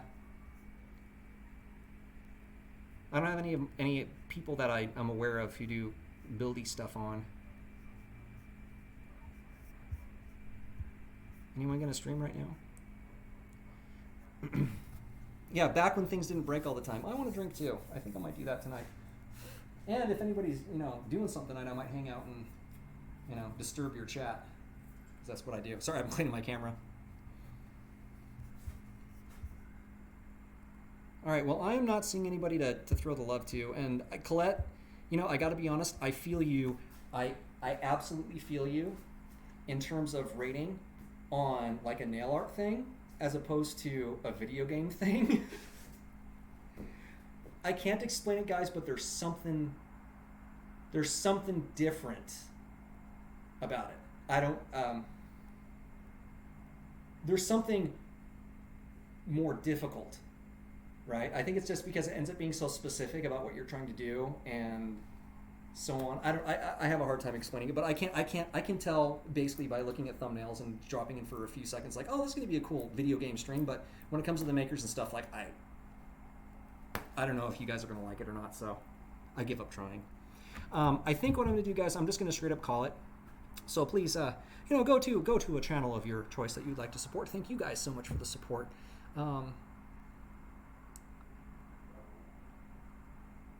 I'm just thinking about when I might be able to next do this. I'm not sure. I probably need to before Cyberpunk hits, because that'll be a thing for me. But I'm sure sometime this week or whatever I'll keep jamming on it. And yeah. Beyond that, thank you guys so much. Have a good night, and I hope to see you guys around. Bye all.